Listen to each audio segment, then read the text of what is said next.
Ladies and gentlemen, boys and girls, this show runs through the ages. Sinners and saints, goblins and haints, but beware as they say we're contagious. Sick with the truth, we uncover the lies. We beat on the drums as they march side by side. Wake up, my dear friends, and smell that fresh roast. Last night shall no longer exist. You're here by yourself, but you're never alone, as we spin stories you'll hear in the mist. Reptilians and greys, we folk who stay hidden. Mysterious booms, archaeology forbidden. Stay away from the village, keep off of the moors. There's a lady in white and bloodstains on the floor. So sit back and relax, take the load off your feet, as we're here to amaze, entertain, and complete. You see, my name is John, and Stacey's here too, and my, do we have something in store for you. Welcome to the Paranormal Sideshow, with your host, authors of Till Death and Beyond, John and Stacey Edwards of ParanormalSideshow.com.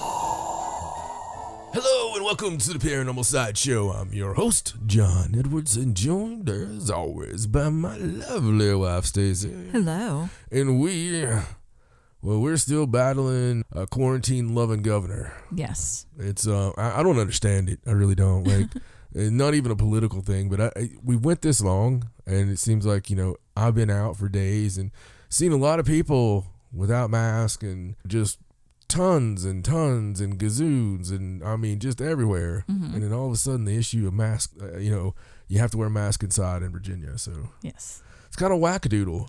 It's not, we have been anyway, so yeah, it's not going to change for us, but it's strange. Weird timing. Yeah. Just weird timing. Mm-hmm. Conspiratorial timing, even. It is. So that kind of little hint for something coming up here in a little bit. I think you guys are going to really dig today. We're doing a little bit of conspiracy talk. So I think you guys are going to really like it. Some really wild emotions over the past week. I've had a up and down and left and right kind of emotional week. It's been nuts, man. There's been a local group that is some old friends of mine that are wanting to make a music documentary on the Bristol scene, so to speak.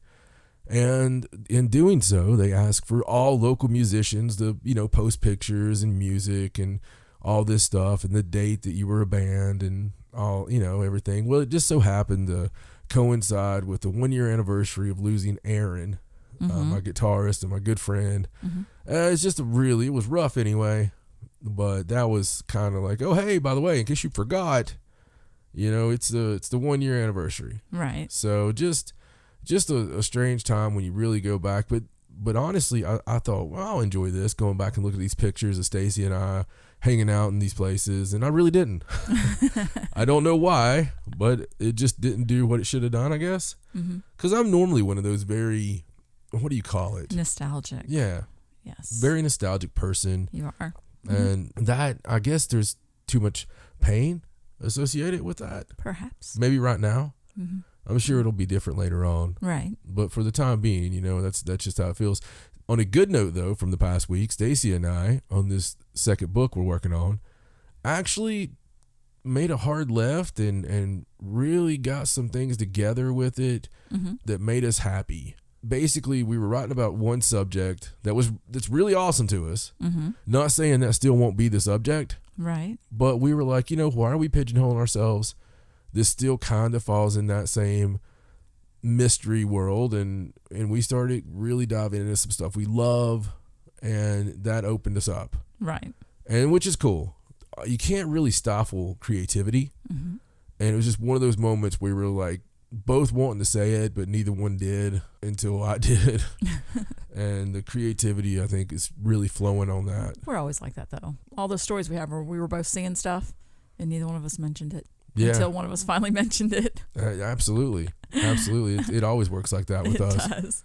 And the activity around here, we don't have to both mention it now. It happens so much, man. It's really, really uptick from this place, from where we moved in to now. It's just, you always expect something to happen, like every day. At least I do, because it normally does. In the whole world is strangeness. Oh, I wasn't going to talk about this, but I guess I am. Okay. And I think that it's good to talk about everything because we've said before this is our live journal, right? Right. So I'm going to talk about it. Here we go. I had like my second or third foray into automatic writing.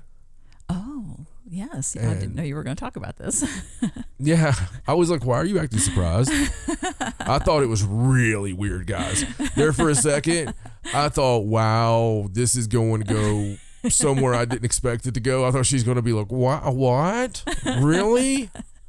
I'll be like, yes. And I also had my second foray into doppelgangers because you were totally there. I man. was there. Yes.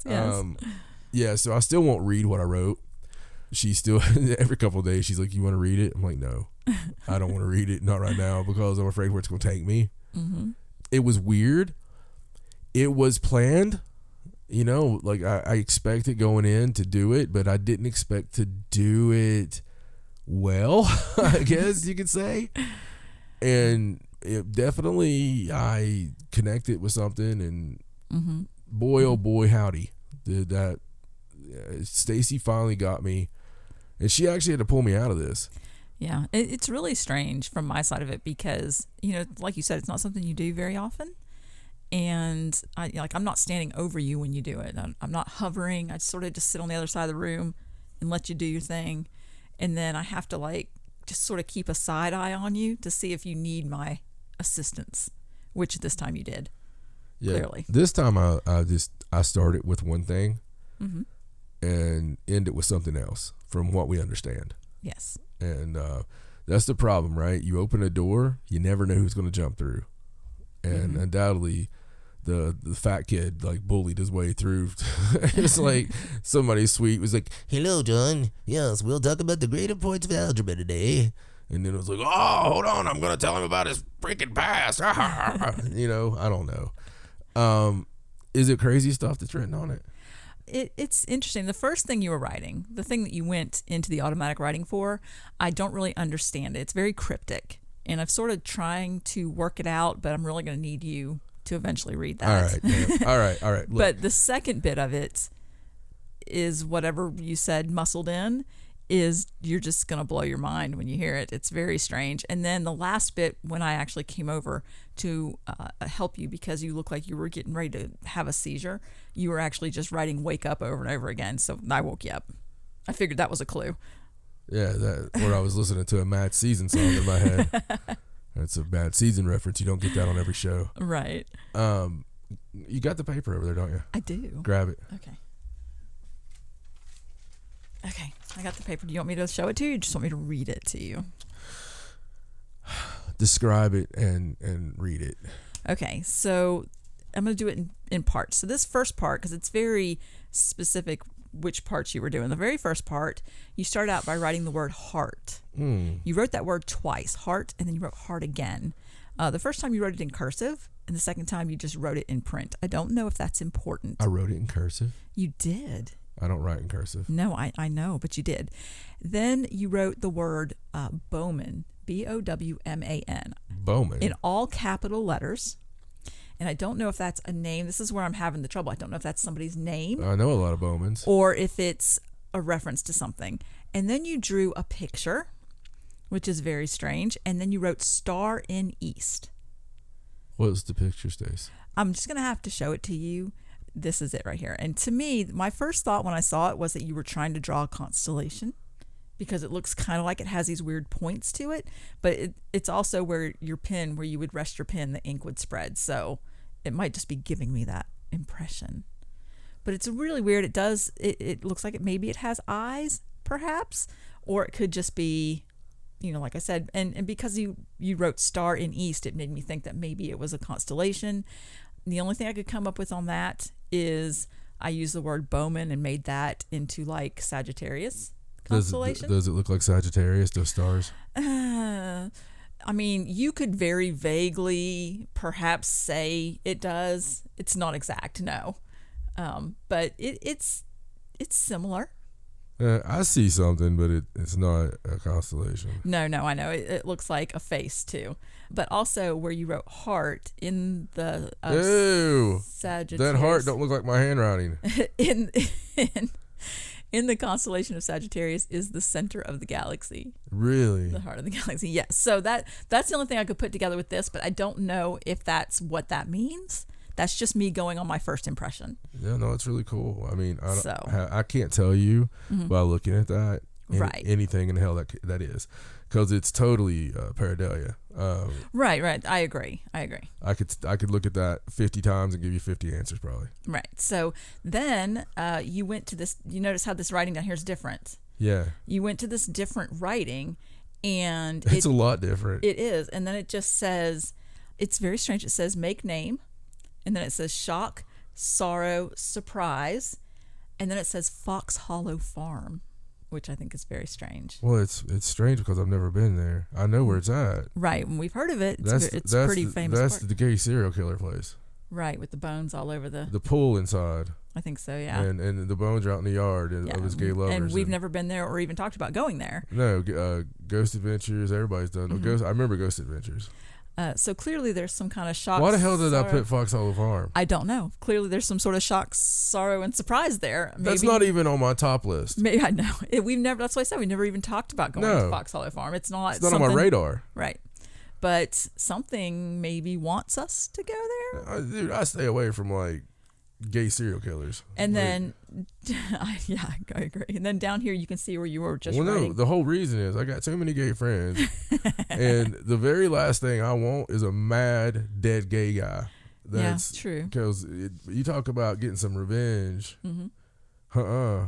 Well, after that, you see here how the paper's ripped right here? Yeah. This was you dragging your pen through the paper hard enough for it to rip. And that's when I got up to see what you were doing because you started leaning back in your chair. That's why my notebook's all screwed up. Yeah, you were leaning back in your chair, and I thought you were going to have a seizure, and you were ripping the paper, but you had wrote "wake up." See how you just wrote it over and over and over and over and over and over on top of each other.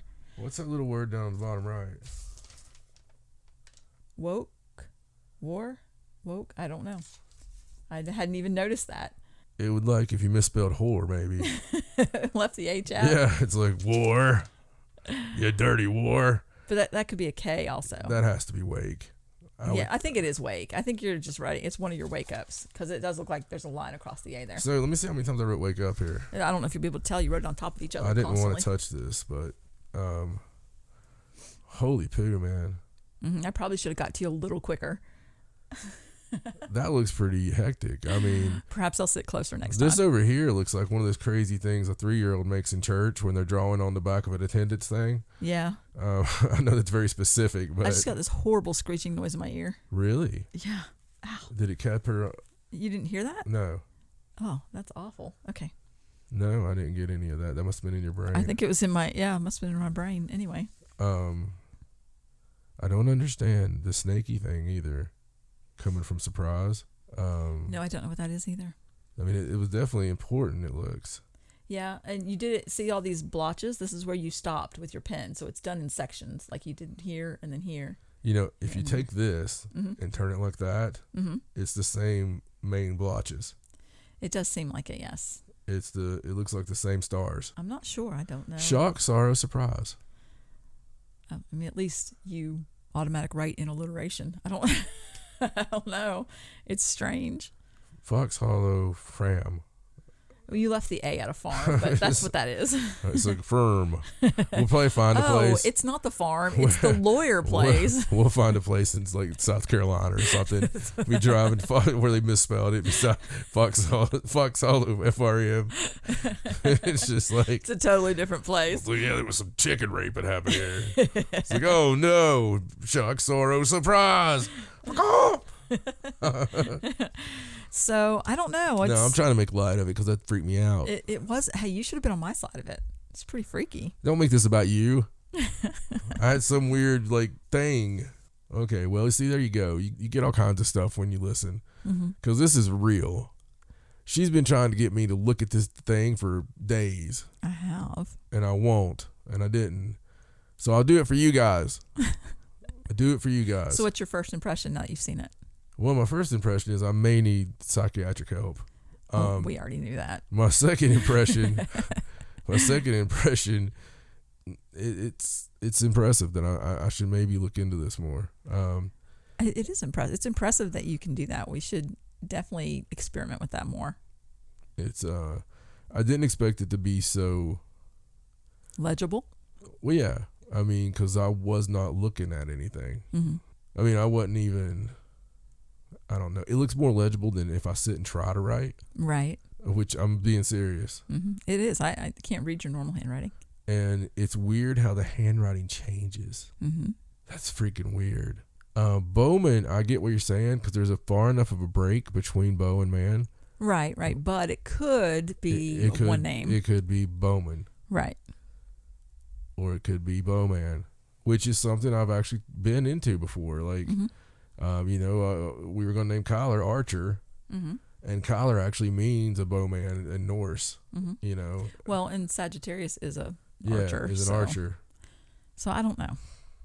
Okay, well, there you go. Anybody have any ideas on this? Maybe you could put this up as a patron exclusive. Oh, yes. I'll put it on Patreon. And if you're a patron, you can go and look at the picture and tell us what you think it is. Yeah, definitely tell us what the picture, what you see in the picture. Yeah, because it's very strange. Yeah, it really is. Mm-hmm. I mean, I don't even want to say what I see because I want to see if anybody else sees it. Mm-hmm. I gotcha. It's scary. I don't know. It's weird, man. There you go. All right, I'll just file that away. Well, as I was talking, with all the weird out of the way, mm-hmm. Stacey, tell them about Patreon. Well, we have changed the levels on our Patreon. So when you go, you can check out the new levels. We are not calling our fans Sideshow offs anymore. They are now ringmasters. And so we've updated all the levels. We're going to have a lot of extra content on the Patreon for anyone that joins, and some extra special stuff for the higher levels, including live shows and just for those people, and broadcasts and all kinds of things. Oh, yeah. Yeah, and it'll be, we're actually talking about, we have to wait till everything opens up, mm-hmm. but we're talking about maybe trying to do an event mm-hmm. For a higher up level. Now, don't get worried because it would be a short-term thing. Right. We would put up an amount and, it would go up to that if somebody wanted to do it, and then we would come up with the event and maybe go investigate together and, throw you dinner throw your dinner and a cheap movie and see what happens. And it's still in the planning stages. Well, it's in the planning stages because we're shut down, right? Mm-hmm, mm-hmm. So what we can do in the meantime is give you more content, and I'm all about it. It's going to be fun. The live thing's going to be cool because we can really interact with chat and everything as we're doing it, and have some themed shows, maybe some mm-hmm. cool stuff that we wouldn't normally do.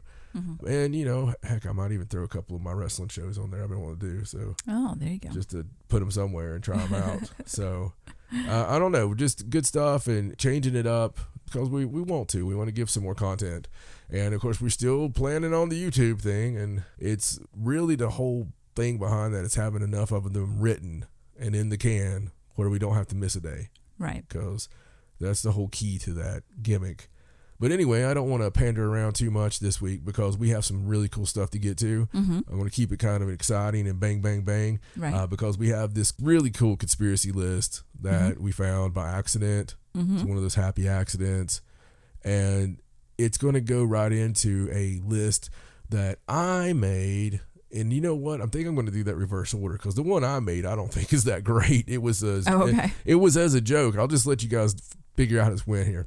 So there was a article that Stacey read and she found, and it was on how every conspiracy theory can be traced back to the state of Michigan. And it was really funny because you know who you are. One of our beloved listeners at one time said nothing crazy ever happens in Michigan. Right. So ever since then, we've been picking on that as a joke, just as all love. Right, right. And then this stupid article came out, and she was so excited about it. She never calls me at work.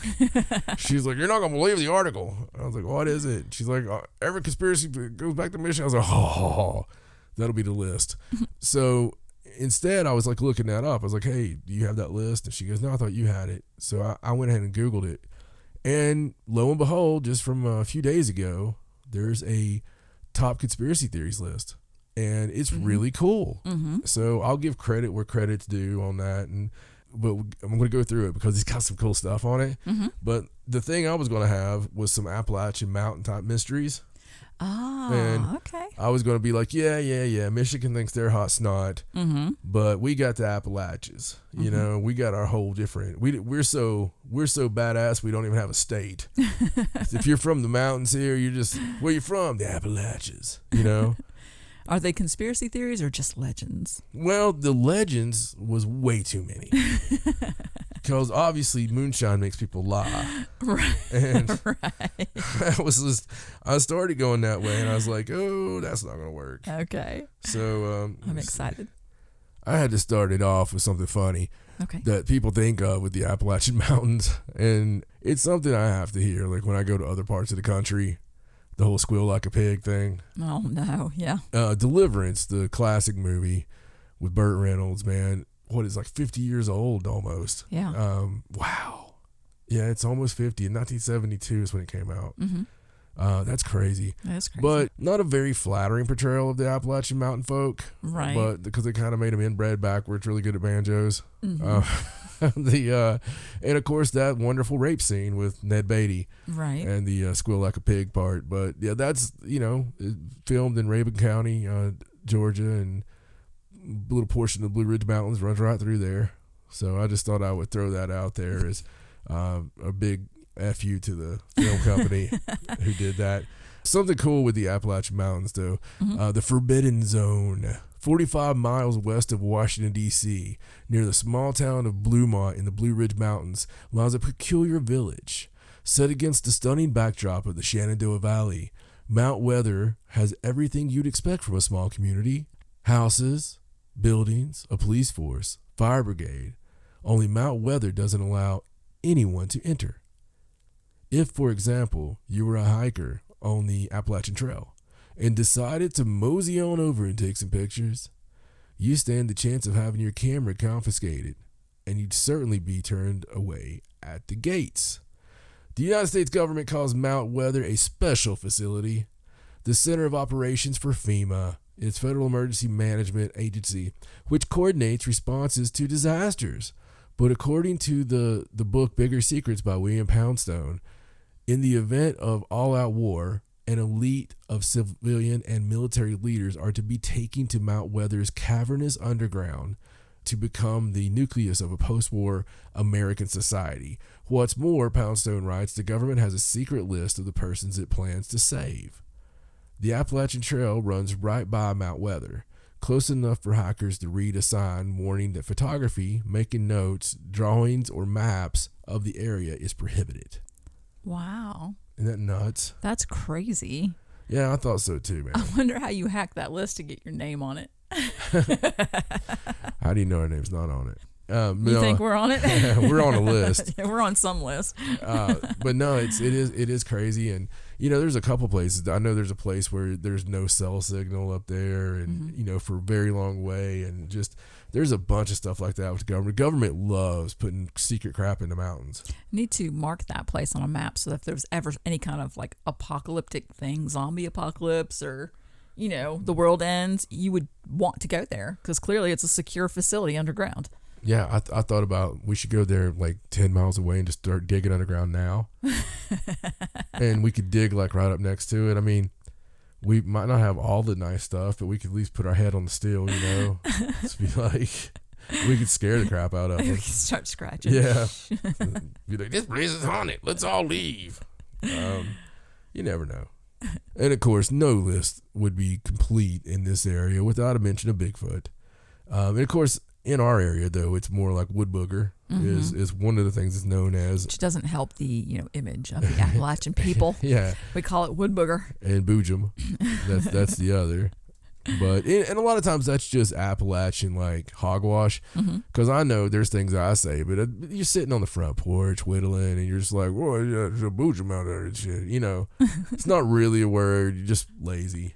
And I mean, I agree. We do things like that. Yes. But it conceals itself, obviously, deep, dark forests, big footprints, small wiener, just the whole Bigfoot thing. That I'll never forget that part of the Bigfoot. And ever since that one description. It's like, that's how we knew it was really seen a Bigfoot, because it was the same as all the other Bigfoot descriptions. I'm like, oh my God.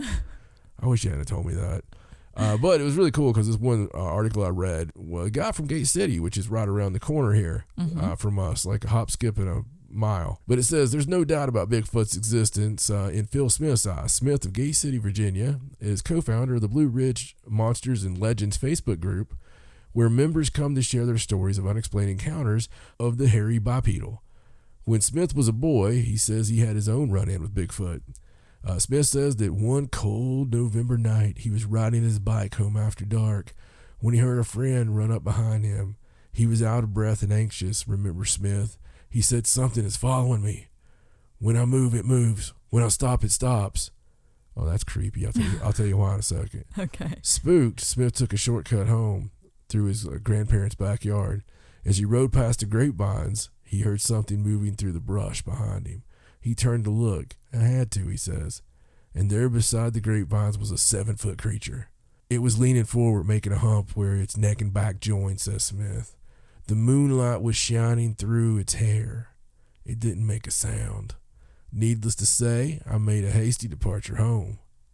Pretty cool story there. Yeah. And like I said, that's just right here. And we actually have a Wood Booger restaurant and all this stuff. Probably 10, 20 miles from where we live. And it's all like stores that are in my Bruce Wayne job area. I have to go by this stuff all the time. And a lot of my area I go through, I see black bears, I see deer all the time. And it's just really remote. No phone signal. I enjoy it because I like being out like that. But we definitely have some good stories around here and some good Native American stories too on Bigfoot. But we'll get more into Bigfoot on the whole conspiracy on the big list here shortly. Another one near and dear to our hearts in Appalachian stories is the Brown Mountain Lights. Yes, we've gone up there several times looking for the Brown Mountain Lights. We're not done yet. In the dark skies above Brown Mountain, North Carolina, eerie ghost lights have been spotted in the night for over a century. To many eyewitnesses, the lights appear to be glowing orbs that hover in the sky above the mountain before suddenly disappearing or soundlessly exploding. The first reported sighting of the Brown Mountain Lights was in 1913 by a fisherman who claimed to see odd red lights dancing above the horizon. Sightings continued, and in 1922, the U.S. Geological Society investigated, determining that Brown Mountain Lights were really just the headlights of cars or passing trains. But a major flood in 1916 changed that theory. The raging waters washed out roads and bridges and took out power for several weeks, but the Brown Mountain Lights were still spotted in the night sky. Bluegrass songs claim that the lights are the ghost of a slave searching for his lost master.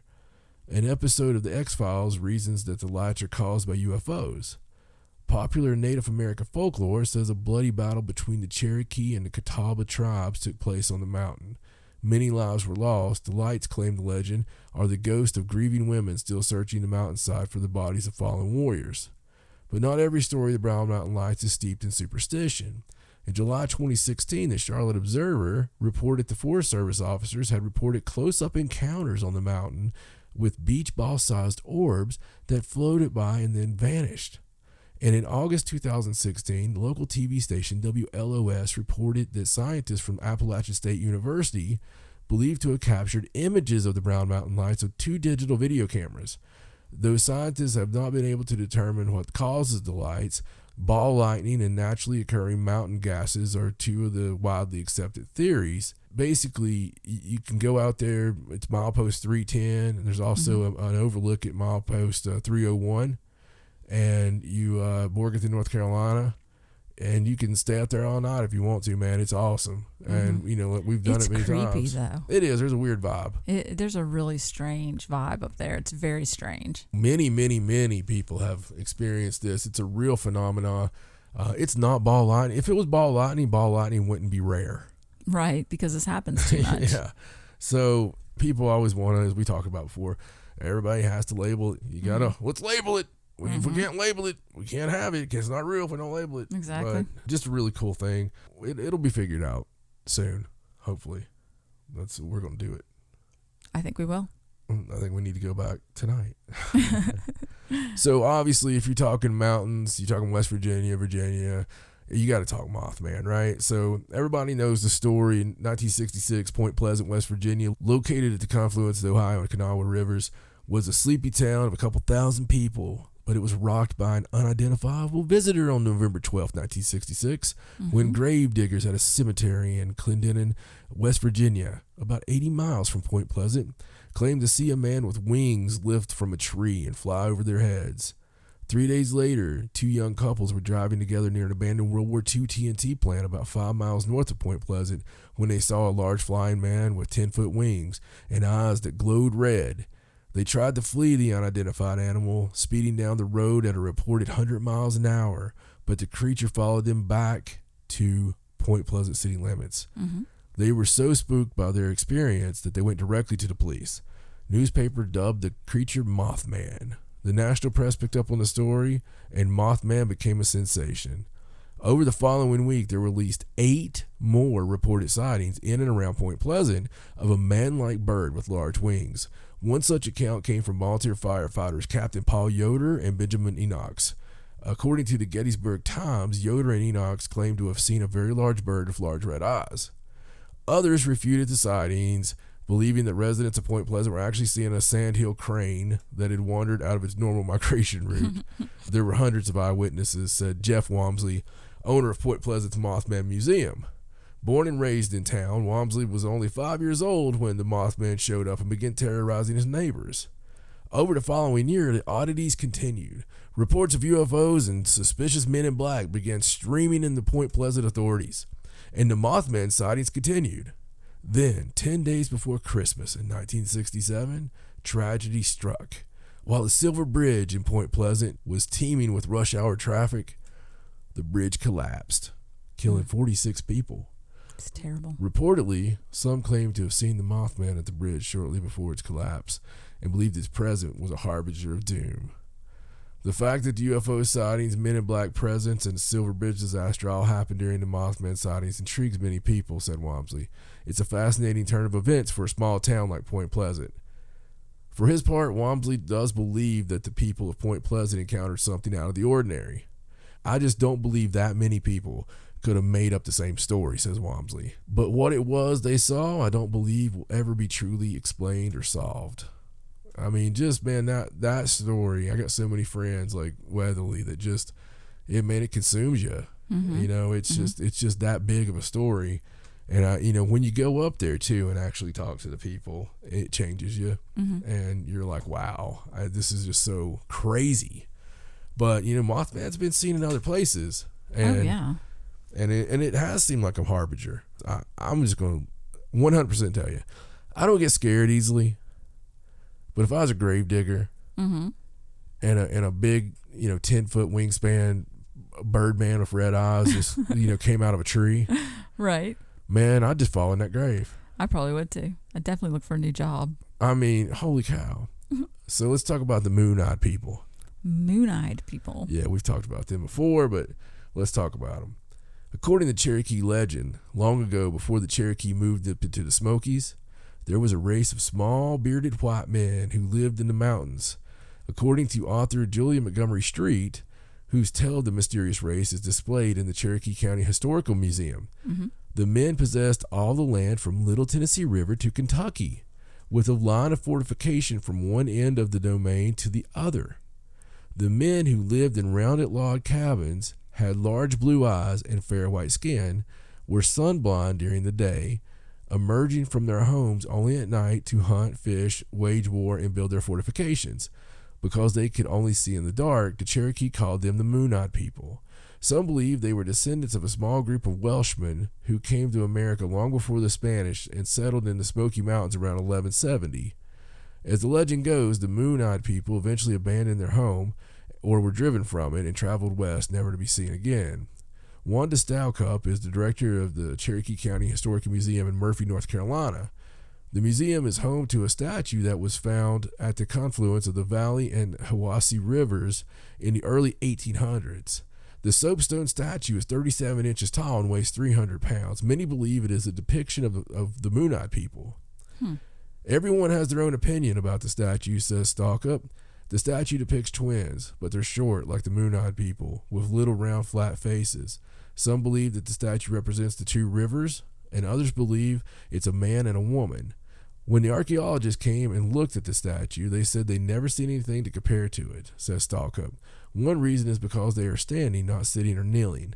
They think that it might even be pre-Cherokee.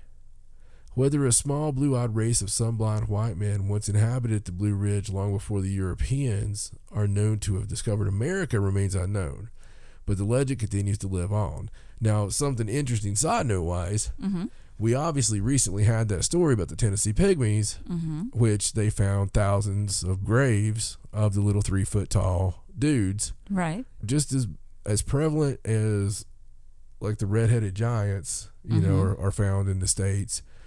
These Pygmies, once you start looking into it, there's a lot of cover-up, and there was so much growth around where these graves were. It goes way back, man. It's just really cool. Very cool. And that just adds to it. So I totally believe that. Yeah, absolutely. I don't think they're Welshmen, though. No. Probably not. I always blame the Welsh. It's because all those damn consonants. Is that what it is? Yeah, they're like, no being from Earth would use that many consonants. And the last specific Appalachian thing I want to talk about is the Flatwoods Monster, because I love this. All right. In the late days of summer 1952, two brothers named Edward and Fred May of Flatwoods, West Virginia, rushed home to tell their mother, Kathleen May, that they'd seen something unexplainable. While playing football at the playground of the Flatwoods School, they'd witnessed a bright UFO streak across the sky and land on the property of a local farmer. Intrigued, May and her sons, some other local boys, headed out to the farm. It was nearing dusk when they saw an unidentified object in the woods. They saw an odd-shaped thing that appeared to be glowing red and smoke and steam coming off of it, says Andrew Smith, executive director of the Braxton County CVB and curator of the Flatwoods Monster Museum. 17-year-old Eugene Lemon, a National Guardsman, who'd also tagged along on the adventure, said he saw a pulsing light and pointed his flashlight toward it, revealing a pair of bright eyes in a tree and a 10-foot monster with a blood-red face and a green body that seemed to glow. The monster then hissed and floated towards the group, causing Lemon to scream and drop his flashlight, obviously. According to the newspaper report, several of the party fainted and vomited for several hours after returning to town. Oh, my God. Later, Mrs. May was quoted as saying that the monster looked worse than Frankenstein, which at the time, that would be probably about as bad as you can go. Right. The group turned and ran down the hill, immediately reporting what they saw to the local sheriff. An hour later, several men armed with shotguns returned to the scene with Lemon. They were met with a horrible smell, and according to local reports, saw slight heat waves in the air. Authorities didn't find much, says Smith. What was found was gathered and sent to Washington, D.C. and never seen again. Smith says it was what makes the Flatwood Monster so interesting is that there weren't many UFO sightings back in the 1950s. Well, he's wrong there. Right. The Flatwoods incident was only the second or third of its kind, and probably the first with so many witnesses. It made national headlines, says Smith. Today on the main road in the town, there's a sign that reads, "Welcome to Flatwoods, home of the Green Monster." The UFO sighting, or whatever that was, is in the past but not forgotten. There's not a consensus on what happened to the Flatwoods that evening, says Smith. You have your UFO true believers and skeptics who think it was misidentified barn owl. That was a hell of a barn owl. Yeah, I'd say misidentified barn owl. If I had to pick one, I'd say the most commonly held thought is that the monster is a fun and interesting bit of folklore, says Smith. Having to decide on real and fake takes the fun out of it. Now, those boys are just looking at it all wrong. I'm sorry, but green, hissing, I don't know, man. Barn owl? Yeah. I mean, that's a crazy, crazy story. It really is. And I hate when people downplay it, don't you? Yeah, just sort of brush it off and say, it's just folklore. Big time around here. Big time. That's how they do it. Oh, now. That's just a flying coyote. Like something about the mountains around here. They'll say something just as crazy, but it's got to be something you know. You know what I mean? Oh, now, that was just a 3-leg horse on fire running up the mountain, you know? Was it really? Probably belonged to, Jed down the street. Yeah. It's just, I mean, it's just crazy, man. That's just, oh no, that was just a ghost of some Indians. Oh, okay, good. I thought it was something I should be scared of. I love how people have to put their spin on things. But it's an interesting area we live in. Oh, yeah. It really is. Bless their hearts. Mm-hmm. But we're going to get into some really, really, really good conspiracies now. Okay. You ready for some conspiracies? I am. All right, let's do it. Anyway, I'd like to give part of the thanks to everything for the Appalachian list there to BlueRidgeOutdoors.com. Oh, okay. Really good job there. Mm-hmm. And speaking here of conspiracies, I'm going to give you some of the most popular conspiracy theories in the United States. We do have criteria here. This is a recent article on Insider.com. Frank Alito is the one that wrote it, and appreciate it, Frank. You got to always love a guy named Frank, because I do. I'm just frank about that, you know. So where to start on the United States conspiracy theory, Stacey? I don't know. I mean, there's only one place, really. That'd be Area 51. Yes, of course. And the famous Area 51 in the Nevada desert is a military installation at the Nellis Military Operations Area. But the base quickly became known as the most secretive military site in the world because it did not exist on any map or government website, leading many to craft conspiracy theories. Some believe Area 51 is researching and experimenting on aliens and their spacecraft. More specifically, people think they're studying a crash that happened near Roswell, New Mexico in 1947. Others theorize that the moon landing was staged at Area 51. Basically, I don't believe any of that.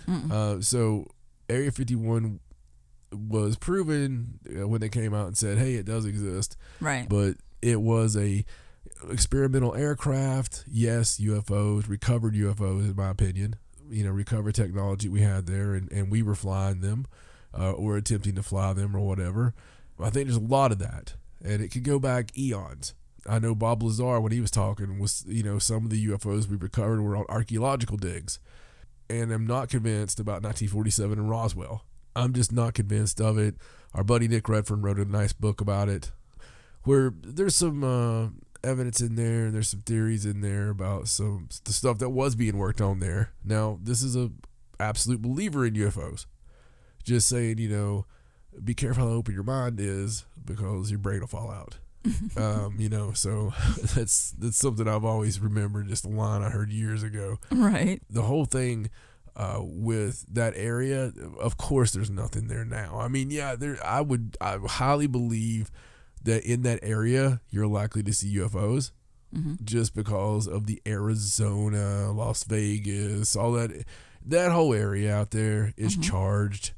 You're going to see things. I believe there's underground bases. I believe there's all kinds of stuff. I believe there's a lot of Native American reasons that you're going to see a lot of things like that. But, I mean, come on, guys.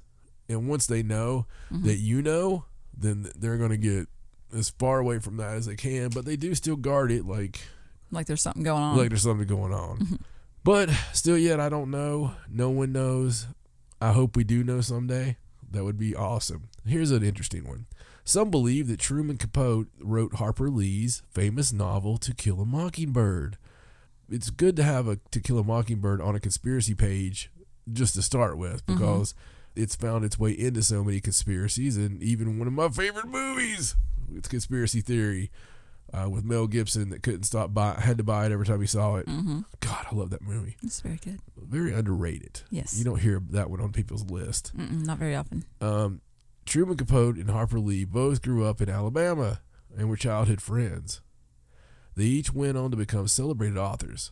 Capote wrote his crime story In Cold Blood, and Lee the great American novel To Kill a Mockingbird. While Capote went on to write numerous books, Lee published only one other book in her lifetime, leading some to believe that Capote wrote To Kill a Mockingbird, according to CNBC. In a 2010 documentary, Lee's sister, Alice C. Lee, denied the accusation, saying Capote had just been jealous of her sister's success. She didn't have to write a bunch of books, did she? She just went ahead and wrote the best book. Right. No, but to me, it seems like people are like, I don't think a woman could have wrote that, you know? Right. Just to me, but you'd be surprised how many books women did write and use pen names of men. And I would tell you in a heartbeat that a woman could write a better book than a man, just personally. Now, that's not my experience in this house, but we're just going to go past that one. That's not true, because Raja lives here too. Wow. Martin Luther King Jr. was assassinated in Memphis but some think there's more to the story. Yes, there is. On April 4th, 1968, Martin Luther King Jr. stepped out onto his balcony at the Lorraine Motel in Memphis, Tennessee, and was shot. The civil rights leader died at the Memphis hospital at 39 years old. The killer, James Earl Ray, was caught and pleaded guilty a year later. However, many people, including King's own children, do not believe Ray acted alone. Some believe the FBI or the Ku Klux Klan were involved in the assassination, and believe Ray was framed. According to the NPR, the U.S. Justice Department investigated the death on 3 separate occasions. Once they concluded that there may have been a wider conspiracy, but there is no hard evidence to support it, which is crazy they even would say that. Mm-hmm. In my opinion, you don't even say anything like that unless, they're covering something even bigger. But I would say, yeah, just from the facts that I know about it and being where we live, it doesn't surprise me in the slightest. So, Stacey, since we're talking conspiracy theories, I think the whole damn thing, conspiracy theory, is a little bit whack itself. I want you to give the kiddos a little history of the phrase conspiracy theory. Well, it's funny because there's actually a conspiracy theory about how the term conspiracy theory started. And I think the conspiracy on that is that since it's sort of a recent term, just the last few decades is when it sort of emerged and became this insult, to call people conspiracy theorists or whatever. And I believe they claim the CIA invented the term to sort of disqualify people that questioned the JFK assassination. Yep. People were like, no, that didn't happen the way they said. They're lying about it. Then instead of listening to those people, they tried to make them sound. Oh, that's a conspiracy theory. Yeah. Yes, exactly. Hardy, hark. Of course, they'll never admit that they did that, so it's a conspiracy theory. But it's widely known that they did it. I think there's some leaked documents, or some documents people leaked on, one or the other. But yeah, it's definitely something they made up. It's just the same misinfo they do to make UFO believers look stupid until they come out and say, "Oh yeah, by the way, UFOs are real." Ha! It was all the ones y'all that agreed with us and said they were stupid. You're the stupid ones. Ha! As long as we can call somebody stupid. Yeah, we know who the stupid ones are. They're those banana eaters up there. Banana eaters. I don't know what the hell a banana eater even is, but I was thinking of a government person that eats bananas. Maybe because they work long hours and they needed something with them. They need a snack. Banana would be a good choice. Banana eaters. All right, so some of the most popular conspiracy theories in the United States surround JFK. Of course. The Kennedy assassination. On November 22nd, yeah, that's right. We worked it out just right to have a daughter born on that date. On November 22nd, what's up, Ari? 1963, President John F. Kennedy was in a motorcade in Dallas, Texas. I went down to the site. It's pretty, cool. When he was struck by 2 bullets. He died at 46 years old. Lee Harvey Oswald was arrested for the assassination of the president. And 2 days later, Oswald was killed on live television. The Warren Commission was then created to investigate the incident and concluded that Oswald acted alone. However, some believe there is more to the story. There are theories that the CIA hired Oswald because of the president's reactions to communism and the Bay of Pigs invasion.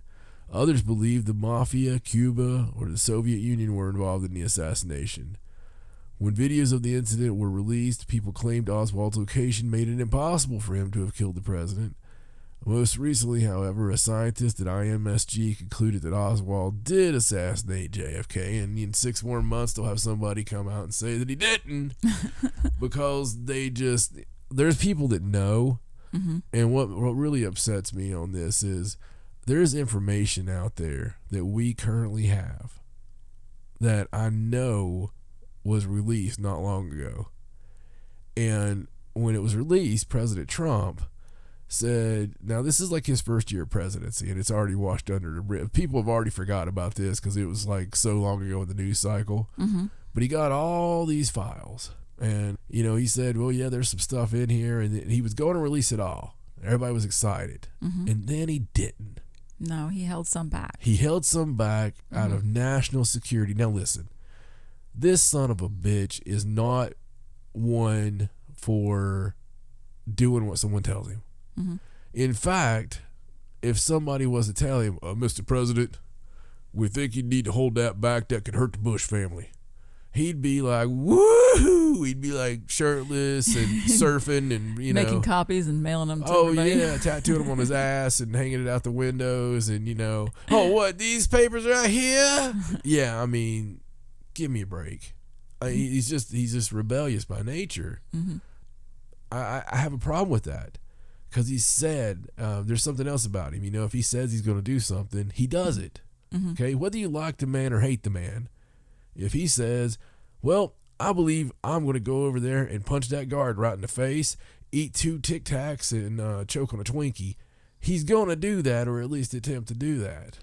Regardless of what advisors say. So that one has always bothered me because the conspiracy theorist out there said, well, if he comes out and he doesn't do it, and he holds some of it back, then it definitely has what we think it has in it.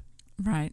I think the reasoning at the time was because it wasn't that long ago that there's still things in there that affect people that are still alive today. Is that the case? Yeah, that's the case. Yeah, but that would mean maybe the Bush family, maybe. Right. I think Senior was alive still when that came out, and he's died since. Right. Because there's people that claim that he's there. Which the whole CIA connection and stuff, you could see that happening. The Kennedy rabbit hole is I think that's like the first rabbit to paw on that ground, and it really got most people into conspiracy theories. It goes in so many directions. It just does. It's absolutely a conspiracy theory. I mean, it's absolutely a conspiracy fact. And all these things that they say are conspiracy theories. When they go nuts about shutting you down or shutting you up, it's because what you're on is real. It's what they did to Alex Jones. They love to Alex made a mistake, okay? Alex took a national tragedy, and he exploited it by using his opinion. Now, whether it was real or not, okay, he could have said it in a different way. He could have said, I believe this happened, but I also believe they have crisis actors in with the real victims. Right. That know exactly what to say, how to act, push the agenda we need pushed, whatever, okay?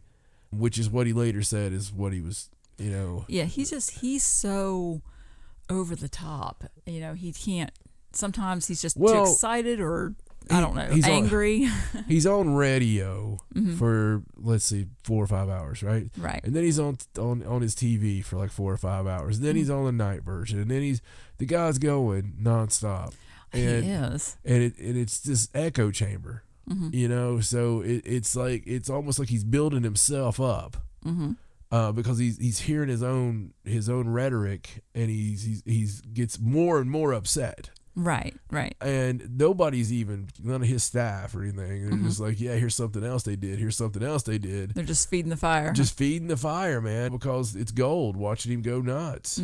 And people get a good kick out of it and stuff. But here's the deal. It's people that just watch clips, right? It's the same people that piss me off for just looking at the headline of a story and not clicking into it. I will tell you on the record, I really like Alex Jones. And I do. I have for a long time. Do I watch him daily? No, I do not. You can't. And I don't. And when they deplatformed him, it didn't make it. I mean, it made it more difficult to find it, but I could still watch it if I wanted to. And I mean, it's there. But the whole thing I liked about him was everything the guy said eventually came to pass. It was nuts. Even Joe Rogan will tell you that. Yeah, and like when he tells you something that he got from his sources, those are real sources. Yeah. Like, because the things that they tell him eventually come out to be true. Yeah, and you know what? Really, like, he never took a political side, much like us, right? Right. It was always he didn't like any of them. It was like against Democrats and Republicans. He was all against Bush, against Obama. All this stuff. He was, just anti-establishment pretty much because of being crooked. Trump was the first one he ever went behind. And that was his downfall with the media, because of the media having their love affair with Donald Trump. So that was really, they were going to find something. And yes, the guy made a mistake, but you look at 20 years of work of, really getting a lot of stuff right. And what I was saying about the sound bites, there's going to be 10 minutes that he goes off and talks about gay frogs and does a pro wrestling promo on every show because he gets so fired up. But there's also going to be 2-3 hours where he's like, man, I hope I don't do that again. He's like, let me tell you what's really going on. He's talking at that level. You're not going to see that stuff. But like I said, I'm not saying the guy's a saint. I'm also not saying the guy's not a whack job. Oh, yeah, or that you even agree with everything he says. Yeah, not at all. I don't agree with everything anybody says. No. But I do appreciate when people are brave enough to say things you're not supposed to say that end up coming true, and you're doing it for the good of people. At least it looks like, because did he do himself any favors in making his millions and billions even bigger? Because if he wanted to do himself a favor, he would have came out and said, you know what, I denounced Donald Trump. I actually denounced that. Man, I did wrong. He would be a patsy for Soros and everybody else, right? And he didn't do that. He stuck to his guns, and then he lost basically God knows how much money, because they were raking it in, man. They were killing all the networks with the coverage. But it goes right back, just saying, if they ever come out and say, hey, don't watch this person, don't listen to this person because they're cuckoo, more than likely that person knows something. And as sad as it is, there's corruption at every level, every single level. And usually there's corruption at state, local, the local down the street, like the milk box elections. I mean, there's just there's corruption anywhere there's money and power. It's just the way things are. Big corporations wanting to make sure that their product is able to be sold, even though it's dangerous. We haven't done all the testing. We've done a little testing, and it's like 4 or 5 cats die out of the 10. And all the rats are dead, but we think it was a bad batch of rats. It was those Baltimore they had rats. Pre-existing conditions. Yeah, they had pre-existing conditions. We think they had COVID. But I'm just saying, man, it's there's unfortunate that a lot of this stuff is real, and by a lot of it, I mean most of it, in some shape, form, or fashion. I always talk about where there's smoke, there's fire. And there's a lot of smoke. And that smoke, I don't want to say it's been like that forever, because I think there's some big conspiracies that have been going on for a couple of millennia. But I don't think it was interwoven in the fabric of our humanity like it is now. Right. But it's everywhere. I mean, it's you can look at big pharma, anything with big in front of it. Big oil, big tobacco, big mama. Any of it's got something, because it's got money, because there's money to be made and lost. And a lot of times there is something that's going to harm somebody, and they just will cover that crap right up, man, until it's polluting the water and killing the pigeons. So it's just my little diatribe there for this week. And we want to go back to some fun now. How about a little fun? So we'll go to the next little conspiracy theory. Okay. This next one is pretty freaking crazy, man. Okay. There's been over 2,000 Bigfoot sightings in Washington State. Wow. Just in Washington State. Isn't that wild? That is wild. Is there a conspiracy theory there? Well, I mean, Bigfoot, I believe, is a conspiracy theory. I suppose so. Yes. And it's just the fact that Washington State has the highest number, and that's according to Newsweek, by the way. But there's a number of theories around the mythical creature, obviously. Some believe it's a ferocious beast meant to be feared, and others think it's a harmless creature and wants to be left alone.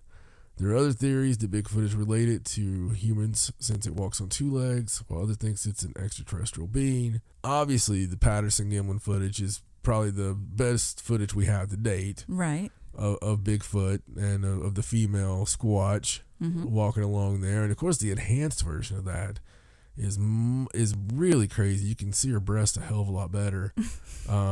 It nearly turned me on, because I like, big hips and stuff like that. So if you're listening there, sassy Squatch. Sassy Squatch. Just you know how to get hold You of like it. your Squatch sassy. Oh yeah. Yeah. I like those big floppy big Squatches, those hair bags. So let's move on to the world's most famous UFO sighting that happened in Flora, not Fauna, Mississippi. Mm-hmm. February 10th, 1977 is a very important day in UFO conspiracy theory history. It was the day several police officers claimed to have seen a strange object hovering in the sky in Flora, Mississippi, over the top of a forest. It was approximately 15 to 18 feet off the ground, blue in color, kind of metallic blue, portholes around the center of it, shaped like an old spinning top kids used to use, one of the officers said. The officers followed the UFO until it vanished over a tree line. Years later, there seemed to be two spots in the forest that measure about 15 feet each, where nothing is growing. But there has never been a formal explanation. That's crazy. I love spots like that. Oh, I want to go to one. Oh, I love those spots.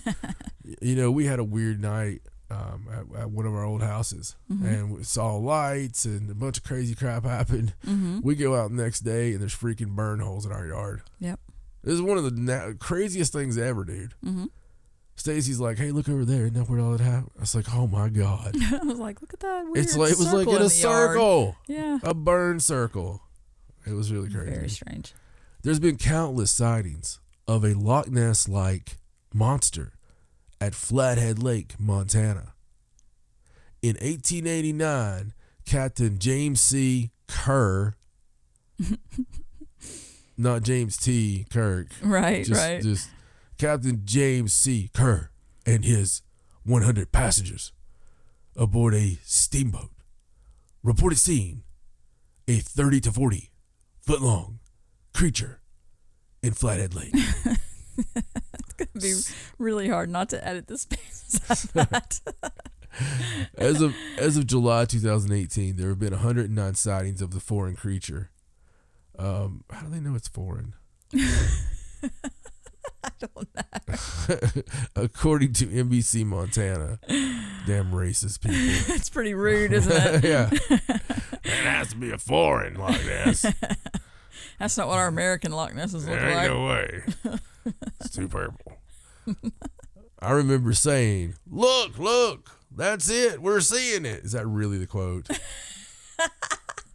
All right, so mental note, if you ever see something strange, come up with a better quote than look.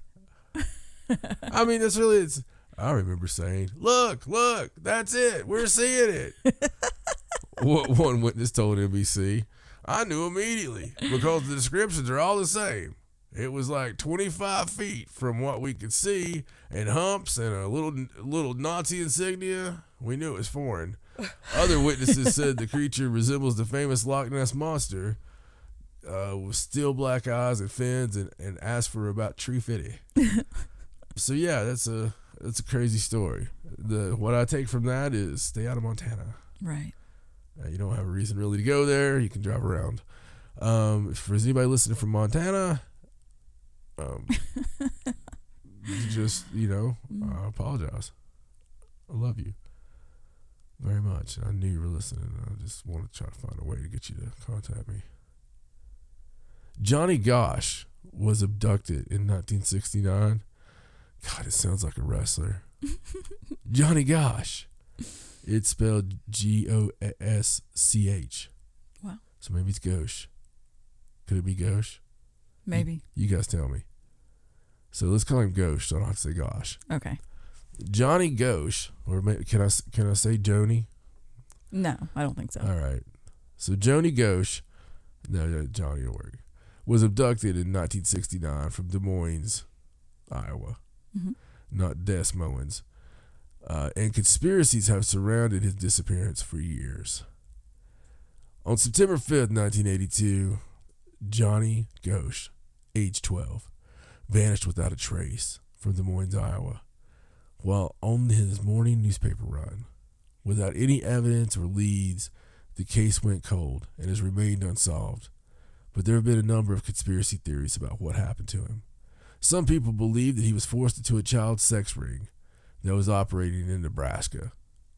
His mother, Noreen, received pictures of a man tied up in a basement, leading her to believe the theory was true, though the man in the picture could not be proved to be Gauche, and there was no other evidence to prove the theory. In 1997, Noreen said her now grown-up son visited her with his captor. She said he told her he was all right and that he was still alive. Well, I mean, clearly. She was like, honey, you're standing right here. Igniting even more conspiracies that he was still alive. Well, yeah. I mean, but okay. But police could not corroborate the mother's story. Finally, there's a conspiracy that White House reporter Jeff Gannon is Johnny Ghost because they share similar characteristics. This theory was also never proven because it's stupid. Yeah. I'm pretty sure we all share characteristics with somebody else in the world somewhere. I like this next one. Okay. Just a few years ago. Okay. They got it in here, though, even though it's been disproven. There was a lot of mattress firm stores in Illinois, all within a few miles of one another, leading some to believe it was a money laundering business. Right. In 2018, a Reddit user brought attention to the fact that there was a high concentration of mattress firm stores in certain areas of the United States, especially in Chicago. The Reddit thread quickly went viral, with thousands sharing photos of maps that show mattress firm stores within a half mile of each other, and literally across the street from one another. Like, you'll be going down the street, the mattress firm, across the street there's another mattress firm. I've seen it in person before. That's really strange. And I'd already noticed it in some towns. This led people to theorize that the retail company is a money laundering business. Mattress firm is some sort of a giant money laundering scheme, one Reddit user wrote. I remember seeing 4 mattress firms all on each corner of an intersection once, and there is no way there is such a demand for mattresses.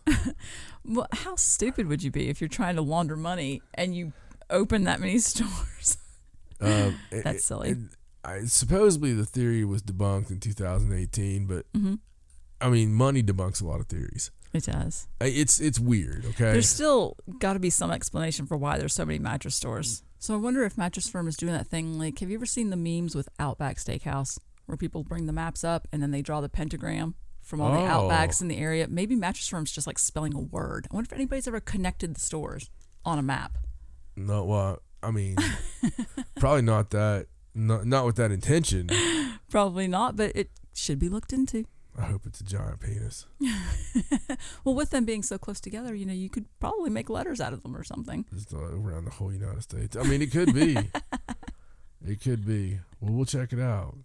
So somebody out there draw some Mattress Firm maps. I looked up this site that supposedly debunked. You know, they didn't. It made it sound worse, honestly.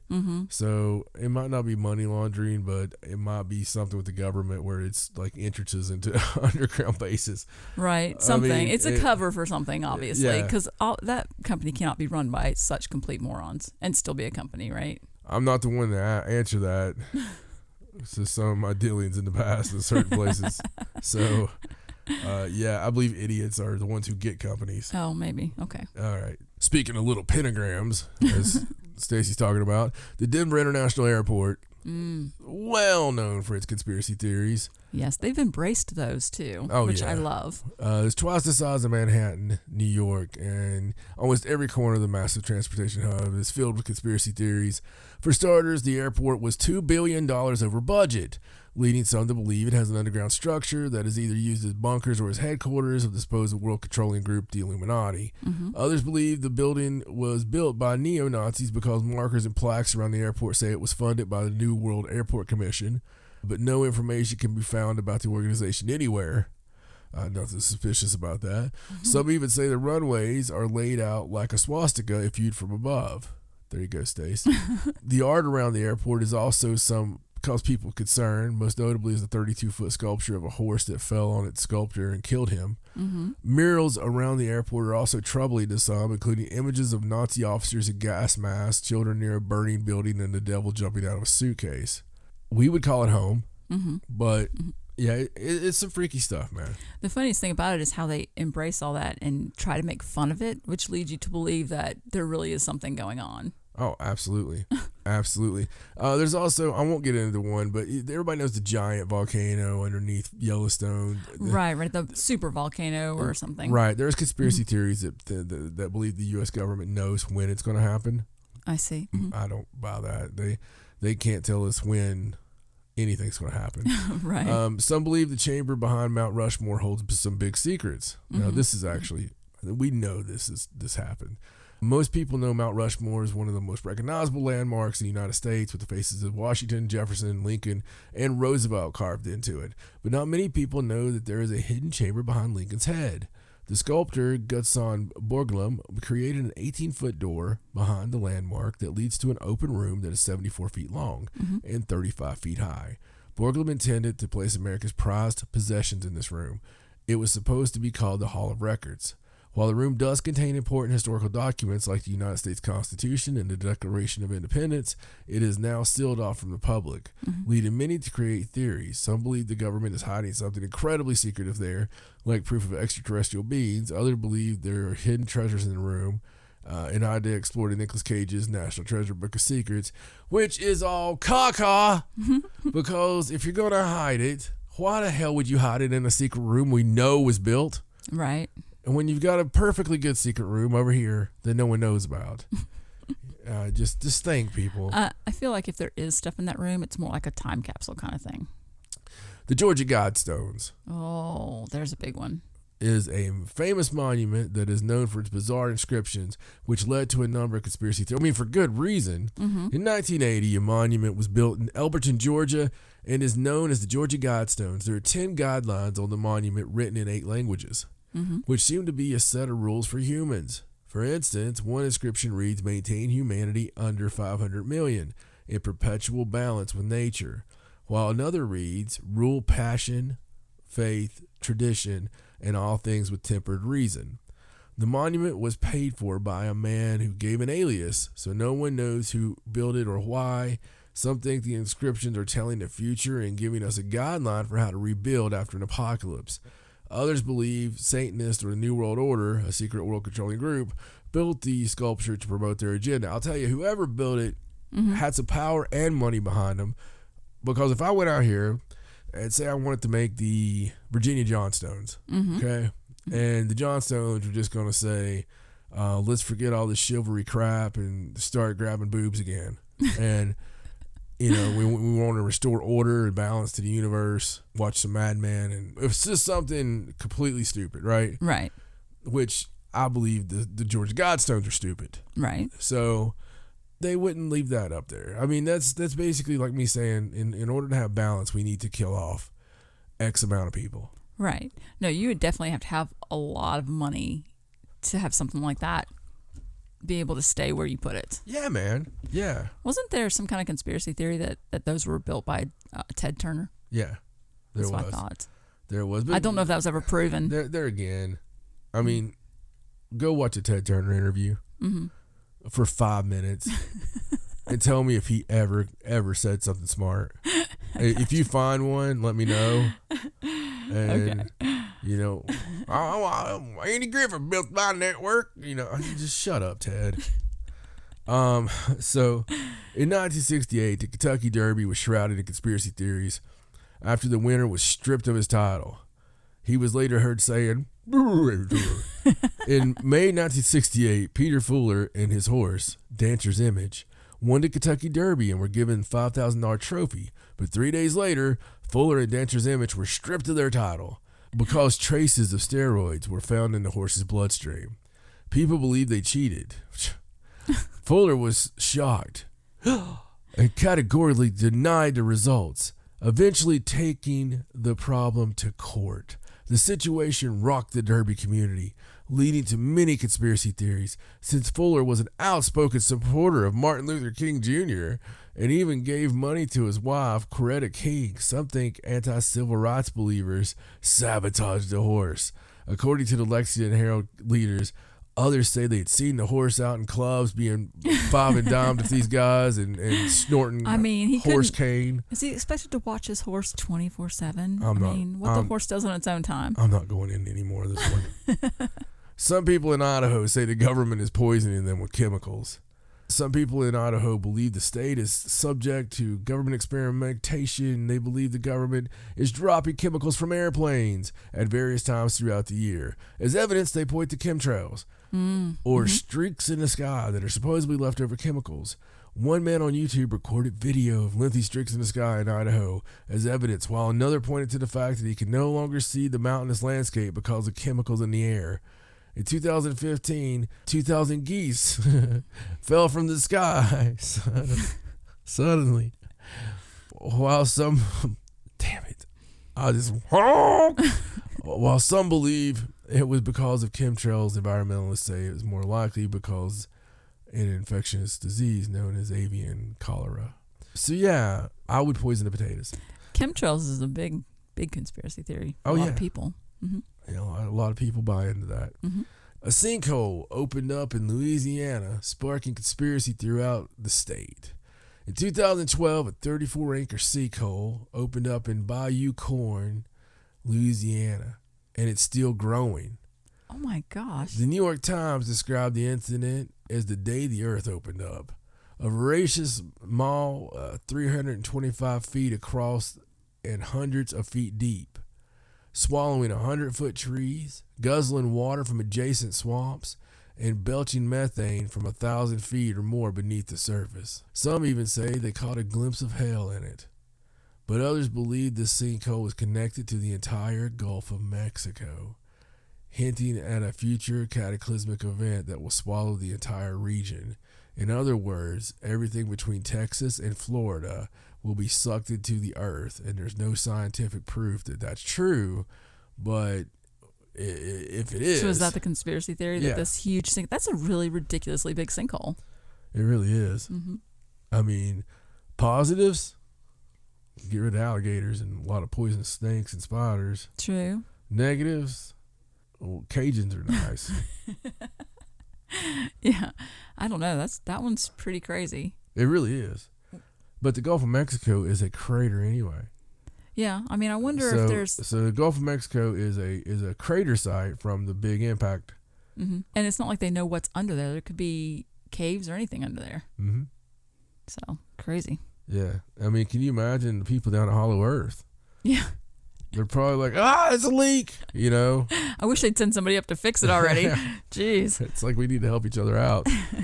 It's scary, though. I mean, that really is scary. You know, around that time, though, since we started doing this show, sinkholes and mysterious booms, all that crap happened around the same time. Mm-hmm. We were getting a sinkhole week back then. Yeah, I think there still are sinkholes. They don't really talk about them as much anymore. Here's one of my favorites. Enoch Lincoln was a famous poet and early advocate for black and women's rights in New England. Mm-hmm. In 1826, he was elected Maine's 6th governor. And during his term, he chose the current site of Maine's capital, which we used to live right beside. Mm-hmm.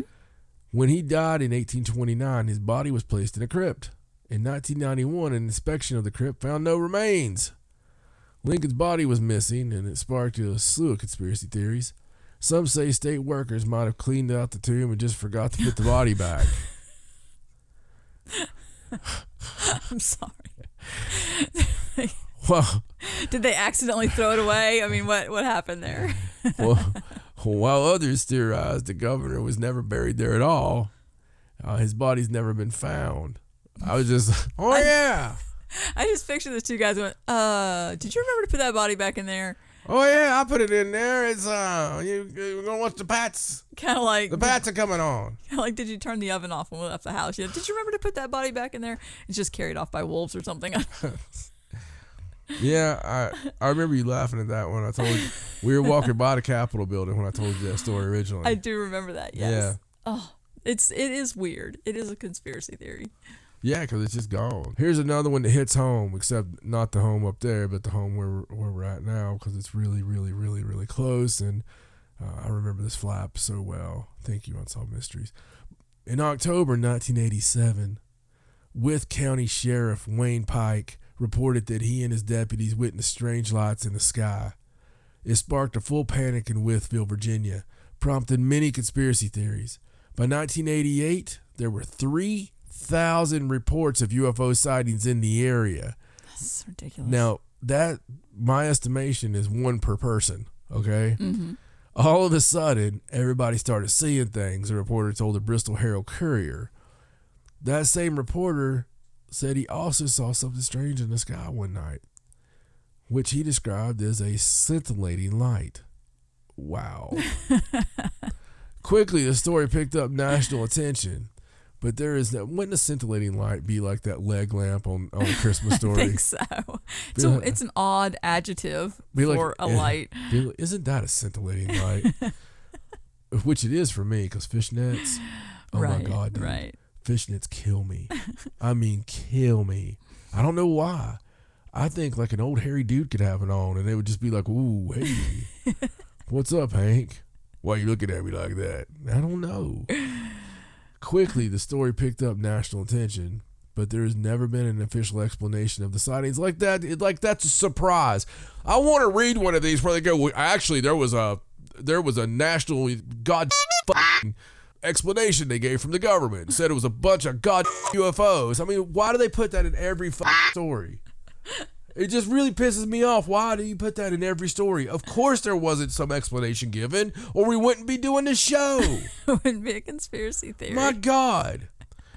Quickly, the story picked up national attention, which we know, and it was on everything, and it was on Unsolved Mysteries, yada yada do, and Snippet, and Google Bad. It was everywhere. It was a really big flap. Mm-hmm. There's been some big flaps out there, but this was one of the bigger ones because it was near us. Right. So it was probably trying to find us and kill us before we became dangerous. And speaking of killing before they become dangerous, Jimmy Hoffa, famous labor leader, disappeared in Michigan in 1975, sparking countless conspiracy theories. Jimmy Hoffa made a name for himself as a compassionate and driven labor leader who devoted his life to advocating for workers' rights. He started his career in Detroit, working his way up through the International Brotherhood of Teamsters, a powerful union at the time. Eventually, he became the president of the union. Secretly, however, he was making deals with the local mob and was caught. When he was released from jail, he disappeared from a restaurant in Detroit. Many believe he was the victim of a mafia hit, but the body was never found. Others are convinced that the Teamsters murdered him so that he wouldn't become president again. It took 7 years before Hoffa was officially declared dead, which sparked even more theories about where his body was. Mm-hmm. Some believe his body is buried beneath Giant Stadium in New Jersey, while others believe he's buried under a swimming pool in Hampton, Illinois. And I've heard every place you can imagine for where Hoffa's buried. Mm-hmm. I mean, who knows that he's actually buried? That's true. That's true. They could have been like, the mob could have been like, hey, you know what? Look, dude, thanks for narking on them and keeping the... I mean, it's the mob. They could have had him cremated. They could have done anything. No, I'm saying maybe they give him up somewhere out in Malibu. Oh, maybe. Just let him go. Yeah, I mean, yeah. For years, people across Minnesota have reported hearing a low humming or roaring sounds coming from the sky. Obviously, you guys know where I'm going with this one, but I thought it was cool that this makes like a big conspiracy site, right? Mm-hmm. For years, cities across Minnesota, have reported hearing bizarre humming sounds that seem to be coming from the sky. Mm-hmm. In 2011, for example, many people in Alexandria, Minnesota, caught the alarming sounds on camera, bringing attention to the phenomenon and sparking conspiracies. In 2018, the theories were reignited when another high-pitched sound was heard in Minneapolis. Some simply blame it on airplanes. They're wrong.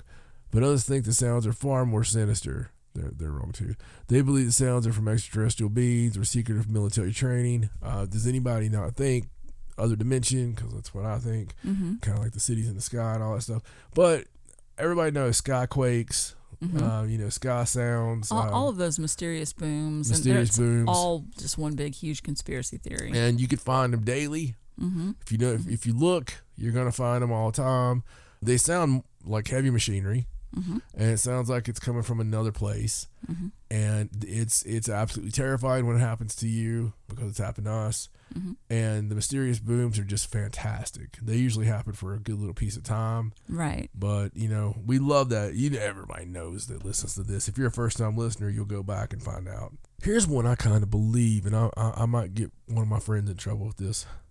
Some people believe the Joplin tornado in 2011 was actually created by the military. On May 22nd, 2011 at 5:41 p.m., Joplin, Missouri was hit with a devastating tornado with winds that reached 200 miles per hour.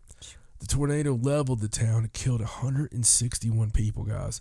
However, the out of this world strength of this tornado led some to create conspiracy theories. I mean, I think it might be one of the only F5s they ever actually had on record. There's not been a lot. I mean, there's some, but there's not been too many. So the most popular theory is that the tornado was created by the U.S. military at a facility up in Alaska known as the High Frequency Active Auroral Research Program, HARP, which is, I don't think it's actually there anymore, but I think it's a different place. They call it something else. But the facility studies Earth's upper atmosphere, and many believe it can create hurricanes and tornadoes like the one in Joplin. Experts say this theory is false, and I agree with the experts, but let me tell you.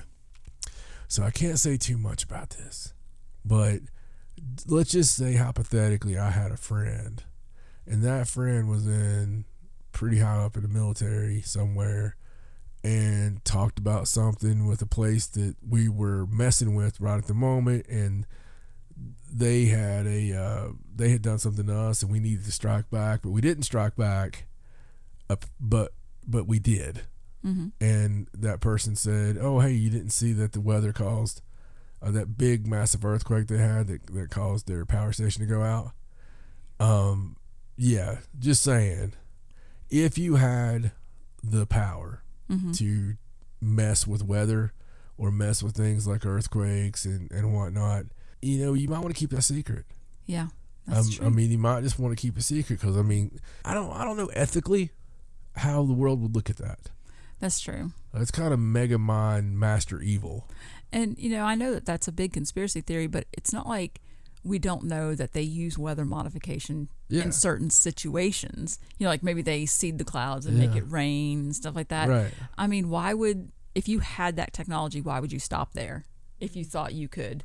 Seems like one of the easier things to do. Exactly. So I know it's a conspiracy theory, but I totally think that the government, military, somebody has a way to manipulate the weather. Now, I don't think that they did it to Joplin, Missouri. No, I don't know why they would. I'm just saying that I believe the conspiracy theory that's possible. I just don't think we would. I don't think we would do that. I don't see it as stupid. I mean, when there's perfectly other good choices out there, we won't like say what those could be. Conspiracy theories surround a strange formation in New Hampshire, known as Mystery Hill. In Salem, New Hampshire, there is a 4,000-year-old archaeological site that no one knows how or why it was built. The site comprises chambers, walls, drains, and basins, all made out of stone. Some theorize that the rock formation was built by Native Americans, but Native Americans are like, dude, we weren't here yet. in the region or by colonial settlers. When William Goodwin purchased the formations, he came up with the theory that the place was built by Vikings or Irish monks long before Christopher Columbus arrived in the Americas. Some even think the site dates to the medieval ages. Another growing theory is that the site was used as a stop along the Underground Railroad. Why do they keep getting newer? Like the first thing it said 4,000-year-old archaeological site, right? So that's older than everything they mentioned by far. Right. Wow, that's just okay. That's crazy. It is crazy. An abandoned ghost town in New Jersey became one of the internet's earliest conspiracy theories when people theorized the town was the site of a group that practiced interdimensional travel. Ong's Hat is an abandoned town in the Pine Barrens of New Jersey. The town dates from the 17th and 18th centuries, but the population dwindled dramatically in the 20th century. I guess they all freaking went interdimensional and just couldn't get back, ultimately making it a ghost town. Some believe the town became populated again a few decades later. In the 1980s, a pamphlet was published saying Ong Hats was home to a group of people that practiced interdimensional travel. The pamphlet claimed that the group started when two scientists from Princeton University moved into the abandoned town and eventually made the egg. The egg? Which allowed people to travel to alternate universes. According to the pamphlet, the machine transported the entire group to a different dimension to escape police investigation. The theory spread throughout the internet.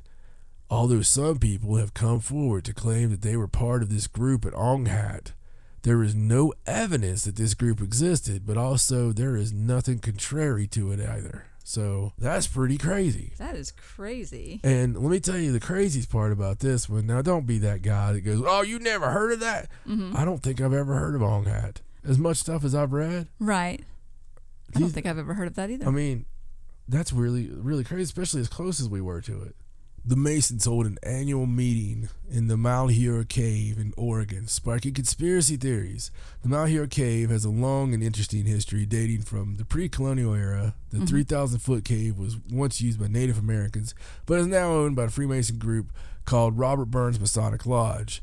Every year they hold a meeting inside the cave, raising a number of conspiracy theories. Some conspirators are convinced that the cave has a door to hell, while others think it connects to the underground tunnel system that stretches across the U.S. to other Mason-focused locations. Man, I wish they were that together. Yeah, it don't, people. That's just a cool place to hold your thing. In 1962, the town of Centralia lit a landfill on fire to get rid of its trash, but the fire spread throughout the coal mines that laid under the town. Eventually, the fires made the town unsafe, forcing people to move away. Those fires still burn today. Some believe there's more to the story. There are people who think the government started the fire to force people out of the town so it could collect billions of dollars worth of coal, according to local Pennsylvania news site Penn Live. However, whatever coal might still be down there is worth far less. 2015, Rhode Island beachgoers experienced an inexplicable blast that some conspirators find suspicious. In July 2015, a bizarre blast on Salty Brine Beach in Narragansett knocked people off their beach chairs, injuring one person. Witnesses said they heard rumbling in the ground before the blast. It was a massive bang, and I seen the actual rocks shift and move, one witness told a CBS affiliate. Good gracious. And I started screaming, "Get up, get up." The same time I'm screaming, the sand erupted. Threw my sister from there like a live cannon, face down, unconscious, 10 feet away. Some conspirators believe there might have been explosives hidden in the sand, but there's no debris that would hint at that. I don't know, it's scary, man. It's a really big blast, right? Mm-hmm. Another place that I'm not going to read because you can find it all you want to on a Skinwalker Ranch. I would have read it at one time, but there's just so much. Oh, yeah. And so many conspiracy theories there. Just a whole plethora there of things. The Brunswick Springs in Vermont. So mysterious that there are theories about its powers. Ooh. It has a long history surrounding by conspiracy theories. In fact, Ripley's Believe It or Not named the springs the eighth wonder of the world, because there are 6 springs that each have completely different minerals despite coming from the same source. The minerals include iron, calcium, magnesium, sulfur, bromide, and arsenic. The Abenaki Native Americans in the 1700s theorized that the springs had the power to heal illness, until they all set in the arsenic one. Yeah, until they drank the water from the wrong pond. According to legend, when a soldier from the French and Indian War tried to bottle the spring, the natives cursed them. Since then, 4 hotels were built throughout the years near the springs, and each mysteriously burned down. It's pretty cool. That's pretty cool. And that's it for this. I thought that last one would be something that we like to look at on. But hey, just wanted to give some cool conspiracy theories. Yeah, some of them I've never heard of. In the United States, and that's what we're here for, is to give you something you never heard of. Exactly. You might want to hear again. But speaking of hearing things again, I think it's time for me to hear some beautiful, beautiful, beautiful news from a beautiful lady. Here's Stacey Edwards with Paranormal News.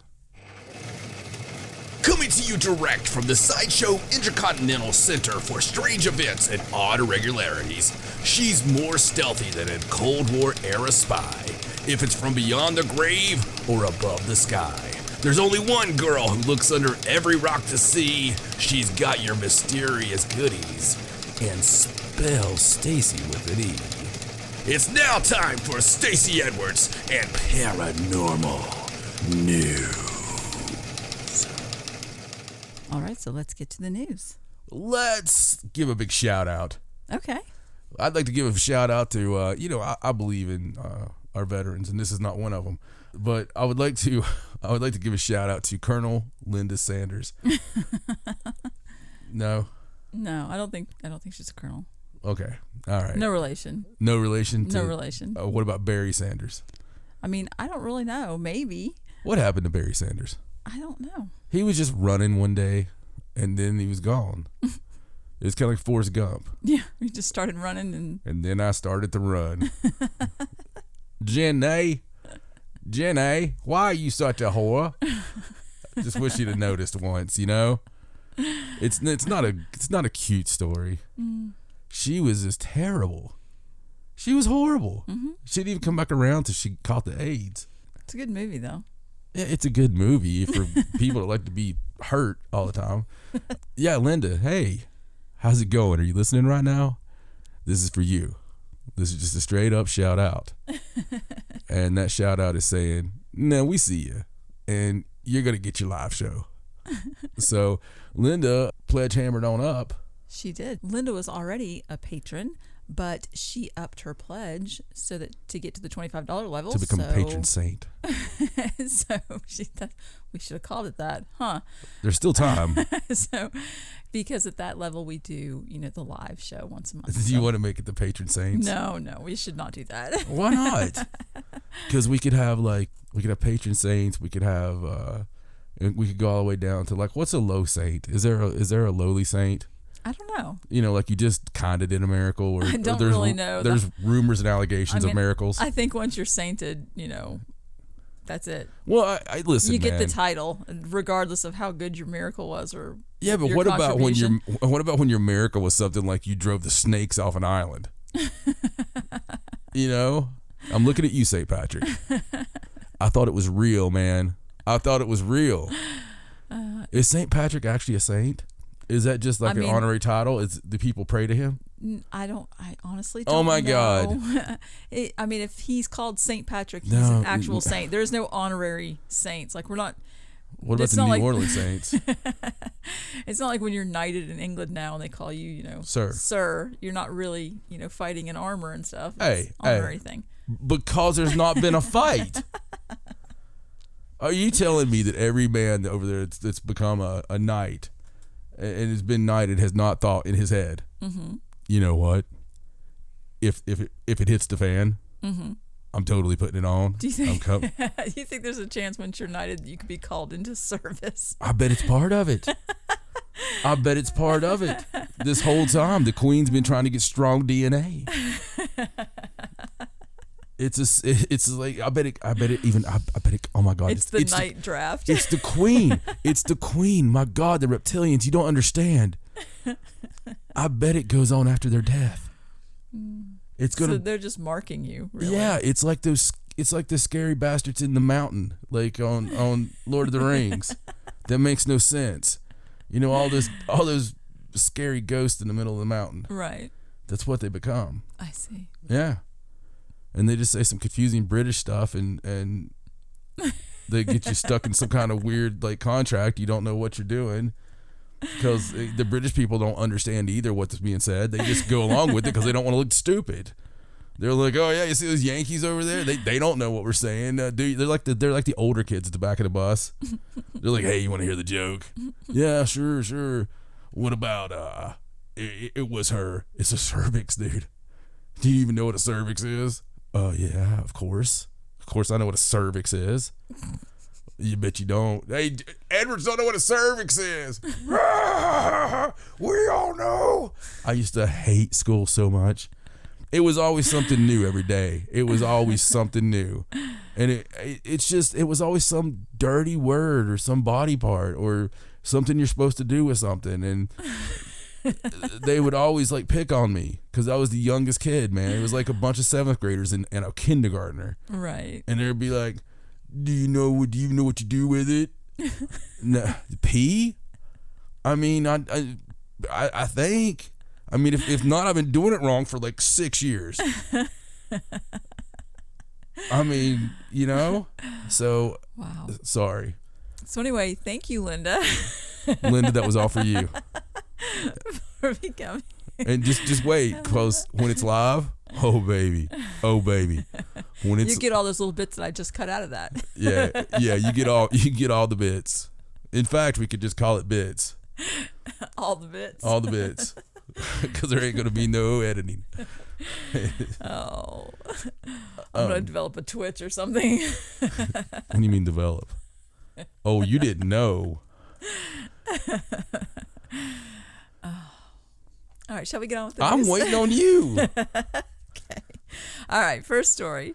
Wipe that smile off your face. You make yourself sound weird. It sounds like you got your mouth open. All right, there you go. All right, first story is about the first crop circle of the season has been found. 2020 crop circle season has started. Wow. I didn't know there was a season. It's generally, when the plants are tall enough to make the circles in there. Oh, So it's like a yeah. season. Oh, somebody's being clever now, huh? Well, the odd thing I'm about sorry. Is it not always harvest season somewhere? the odd thing about this No. particular You're not going on. You're not going to go forward until we discuss the way the world works. It's not a particular season. It's just once you see the first one, then they say that the season started. Okay. Because it's the first one, and generally you're going to see more. But this whole northern, southern hemisphere thing, I don't know. it's winter in one place when it's summer somewhere else, right? Mm-hmm. Mm-hmm. All right. Go ahead. Continue. All right. So the first crop circle of 2020 was found in Italy. Oh. Which is odd because normally, you find them in England. Oh, I didn't know that was odd. I mean. So this one is in a wheat field, and it was found earlier this month. That's probably not odd either. The details surrounding it are pretty scarce. There aren't a whole lot of pictures. I do have this one picture of it. I'll just show you here. And it looks sort of just like a circle. It doesn't look like a very intricate design. I can't believe you included the picture. Well, I just brought it to show you. Oh, okay. Because I couldn't find any other overhead pictures. It looks like Uncle George fell asleep on the tractor. So there's this one circle, but it does look like there's something else in the grass close by. So that could be more of a design than what I can tell in just this picture. It looks like a giant tarantula. No, I drew that. Oh. Oh, I thought that was something in the grass. It's just an arrow. Why did you draw that? It's an arrow, so I would remember where to show you. Oh. So I would remember where to show you. I was like, what's the big brown thing in the middle of the grass? Well, another odd thing about this particular crop circle, Doctored first of all, photos. the wheat was bent. Every stalk was bent one at a time. Not broken. There was no trace of passage in the field where it was discovered. Wait, no trace of what? Passage, like nobody walked. Oh, you couldn't tell that somebody drove through it's or fine, walked it's through the fine, field, it's fine. anything like that. But the most puzzling aspect was passage. there were burn marks. What are you? That's what it says in the article. I'm sorry, what era are you from? There's no trace of passage here, white man. That's what's in the article. Okay, all right. I don't come up with this stuff off the top of my head. So, crop circle, yes, there's burn marks, and traces of coal were noticed in the center of the impression, which makes it very unusual. That really is weird. So it's not elaborate, but it does have those really odd details to it. But that's all the information that you really have. It doesn't really have anything to interpret. It's just a very odd circle in the middle of this It'd be wheat really field. strange if a UFO ran on coal, wouldn't it? It would. Well, it's really weird that you could get burn marks and traces of coal in the middle of a wheat field without anything being burnt. I like it when the stalks are bent but not broken. Right. And that's how it is. And it does do that circular, motion. It appears to be. Shaken but not stirred. Yeah, I mean, I still think that crop circles are not UFO. No. I think there's some kind of, I think there's something from below us. Mm-hmm. And seriously, I do. I think for some reason, did you ever used to get the little dollar toy that had the guys' faces? I loved those. Anytime we went on a car trip, I used to get one every time we'd stop at the store, and I'd be like, I want one of You already those. know what I'm talking about. Yeah, and you took the magnet. Yeah. It had a magnet pin, and it was like little magnet filaments in there, and you would drag them around on the face to make weird mustaches and stuff like that. Yeah, I love those It's the things. best thing in the world. Yeah, absolutely. So you already see what I'm saying. There's one of those underneath. Perhaps, yeah. And absolutely. I see what you're saying. Yeah. Because I used to put mine underneath all the time and move it around and be like, ooh, they're moving by themselves. It's almost like that It's silly. happens where it bends but don't break. Right. So something underneath is pulling Right. it down is what you're saying. Yeah. That is an interesting theory. Not directly underneath. Not like there's a wall there and there's an alien down there for a big red pin. But Well, I mean, wheat's not magnetic, so far under. Right, And, right. There's some anomaly down there. Yeah, but it's causing it to. We don't know. Our magnetism could be something completely different. I mean, there's so many things we have not identified. True. That if it was a more advanced civilization, they, every day they're finding new like particles and this and that. Maybe there's something that can move that, because they find things that are in everything, right? I was reading something earlier, this scientific deal. I always like to read stuff that confuses me. And it was something about this knot that's found throughout everything in the galaxy or in the universe. And it's just this thread of whatchamacallit, but it's supposed to go to help us do this or help us do that. And I love stuff that's like in everything, like the God particle. Right. It was something like that. It's just fluid through everything. That's an interesting theory. I like the fact that maybe there's something underneath. I just picture like reptilian artists, and that's like their thing. They like, oh, I'm just going to make a formation on the surface. Yeah, until one day somebody, they're like, we're not going to tell them about us until... What? And do they make that sound? Well, it's their tongue coming out. They can't help it. Oh, yeah, of course, reptilian. Sorry. I hope you don't laugh when they actually come out. I hope not, because they're going to eat me. Yeah, it's going to be you're going to be the first person they see. They're going to come out of a manhole and just be like, "Hello, it's time for us to talk to you." I can't even talk to you with a straight face when you do that. That's horrible. You're so not tolerant of my reptilian people. Do that when you're looking in a mirror and you'll see what I'm talking about. Okay. Shall we move on? Yeah, let's go. Oh, God. Okay. It's just going to be that kind of show, isn't it? So let's move on to the story from Uganda. Is it Uganda? Uganda? It's Uganda. Okay, that's what I thought. Uganda. Uganda. Quick. Uganda. Uganda at my daughter one more time. I'm going to knock your block off. Wow, that live show's going to be interesting. Okay. Kamala. All right, so let's move on to this next story from Uganda. Damn it. I didn't do it. Because you were saying it. I was not. I said Kamala. The Ugandan giant. A minute ago. Yeah, no. Okay, hold on. It's Uganda. Yes, I know what it is. I heard you saying the thing. Okay. Okay. This next story.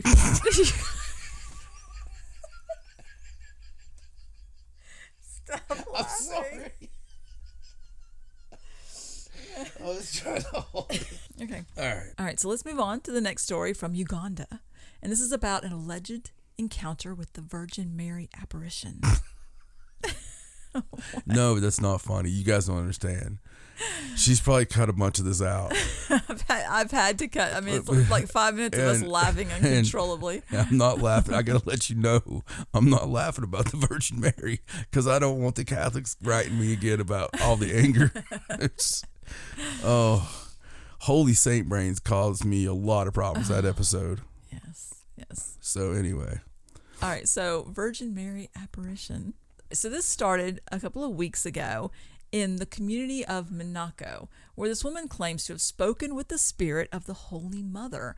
Apparently, she saw her in her garden near an avocado tree on her property. This is where she's saying that she saw it near there, and so all these people have now started to flock to her yard to look at this avocado tree and see if they can attempt to see the spirit in the tree.